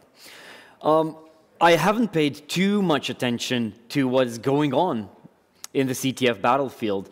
I know that there have been tensions. I know few things and bits around the CTF, how it's been ongoing. However, I do welcome here in the studio Rein from CTF Tech, who's been working together with the CTF players and keeping a very watchful eye over them. So, Rein, please do tell, what are your feelings about how did you find our players play the CTF? Thanks, BB. Yeah, it was a really intense competition. The players did really good. The challenges were definitely not easy. There were a couple of really complicated challenges that took a lot of time, but many of the teams managed to solve them. So I would say that overall, great event, really great players, and all in all, really good job from all the teams. So what were the major caveats, or what were what were the teams fighting with? What were the hardest challenges? And you've been chatting with them, and you've been responding to their questions. Well, the crypto challenges were quite challenging. There were a couple of them, so they were providing the challenge participants quite a lot of challenge in the sense that they weren't straightforward. All right. So over the timeline, I think we noticed that the first place, when we're not going to still mention who they are, they completed the challenges already during night, like midnight. But the battle between the rest still was raging on. So when we currently see that there's in the third place, there's still the team that didn't complete one of the challenges, right? How close were everyone in this top 5, top 4 on kind of fighting for the first, for the second and the third place? Maybe we can have a look. You know, the picture says more than 1,000 words, so let's have a look at the podium and some statistics. So, drum roll, we all know who won, same as last year, Evosec, really good job. They managed to solve all the challenges, and I think they submitted the last flag just at the midnight. So, overall, really great job. On the second place, we have Cyber Babushkas. They managed to solve all of the challenges also. They managed to do it today around somewhere around noon. And the third place, we showed up. Also, one challenge was left unsolved, one-time pad, a crypto challenge, one of the tougher ones. But if we look at the points scores from the 4th till 5th, 6th, 7th, 8th, we see that the gaps are actually really close. So the fighting was going on throughout the night, throughout both days. And one solved challenge here could push you up quite many positions. So let's have an overview of all the scores so teams can see how did they do. Before you go into the overview, can you explain, so what's the deal breaker here? Because the first and the second position have exactly the same points. So what's the difference here? What makes the first and the second? Well, the difference is the time of solving. So Evosec finished so much earlier. They managed to solve the challenges faster, so that's why they are on top. Cyber Babushkas, they had quite many hours later. We can have a look at the timeline. We can see when, who finished, so this will give the full picture. Yeah, if you're planning to show this timeline as well, if you have anything on your mind, we can look at this as well. Yeah, let's have a look at the timeline for the top 3.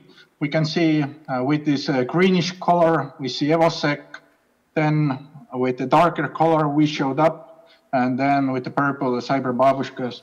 We can see that Evosec went ahead straight away and kept the lead throughout the game. So there was no question that Evosec is the definite contender for the first position.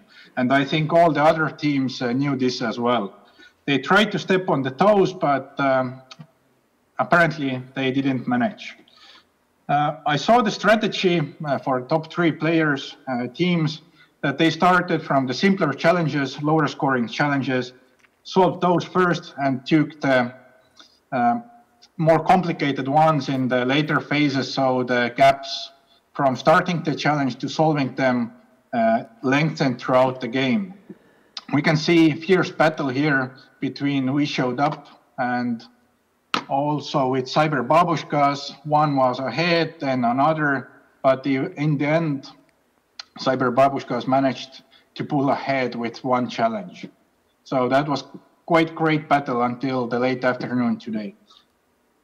If we take a look at the overall top 10, we can see that after the third position, the gaps were much shorter, and there were much more changes in the positions. We can see some teams ahead, then falling back. Throughout the night, we see some activity as well. We can see most of the teams ended their stuff around 3 o'clock, but still some continued. There was one hint taken around 5 a.m., and then the competition continued at 8 o'clock and throughout the day. And here we can see lots of position changes. Quite interesting data, I would say. If we look at some team scoring, we can see that not a lot of hints were used, especially in the top 5. In the top 5, only one hint was used by a team. I saw that when this hint was taken, actually, the task was immediately solved. So I think it was great to take this hint. But in the lower portions, we see more hint use. But overall, I think it was quite okay to take the hints. Most of the hints were quite detailed. Here we can see some abandoning of the task. For the ones that didn't participate in the CTF, they were only allowed to open five challenges at a time. So if they were stuck for too long, they needed to abandon. For abandoning, they lost 50 points. So this is what red is here in the scores. And also, just to clarify, if you abandon a task, can you come back to it? Or if you abandon, then it's gone, right? You can come back to it, but it also then is like a new challenge. So you need to open it up, and it counts as like open task. Okay. But it's not closed until the end, so you can still go back. Then one more view from here. This is the overall game map. We can see here the boxes are the challenges. The green ones are solved. The yellow ones are the ones being currently solved. And the white empty boxes, they are the ones that have not been opened by the team and they haven't seen the description. Throughout the competition from all teams, around 30 teams, we can see that most of the teams managed to solve quite a lot of challenges. So this was really good to see. It was a really good job. And I think many of the teams learned quite a lot throughout the event. This is all the statistics I have for you. Right. It was really pleasant. And I hope to see you again next year. Thank you. Thank you. Thank you, Ryan. Thank you for contributing. Thank you. And now returning back to the studio. So let me go again through the CyberShock CTF 2022 winners. I'll start with the third place. The third place, officially, we showed up with 5,750 points, 5,750 points. Second, Kyberbabushka. And we know Kyberbabushka has been playing already for past 2-3 years and in a very fierce competition. And I think they've always, by a very slim chance, a little bit of points missing, have never made it to the podium. And this time they've made it to the second place. So congratulations, Kyberbabushka, with 6,050 points. And I think for the past 3 years or even 4 years in the CyberShock CyberChess CTF, Evosec has prevailed, and I congratulate you as well, as always. Now, what do we get for the prizes, you ask me? You will get the designer-created hoodies specifically for you. Our designer has worked very, very hard on creating, again, a marvelous masterpiece of the artwork for this conference. And you will get, every team member will get a dedicated hoodie for you to carry on during the winter and during all your hacking activities. Now with this, I would like to thank every single participant that took part in the CTF, as well as our partners from Cybexer Technologies and CTF Tech to support and run this event. On a general note, for the conference, thank you for being with us. I thank every single one who has joined us here on site and remotely. It's been a very huge pleasure to see you guys here as well. This is an unexpected turn of events this year that where we can welcome you back. And I hope to see you back again next year. With this, bye-bye.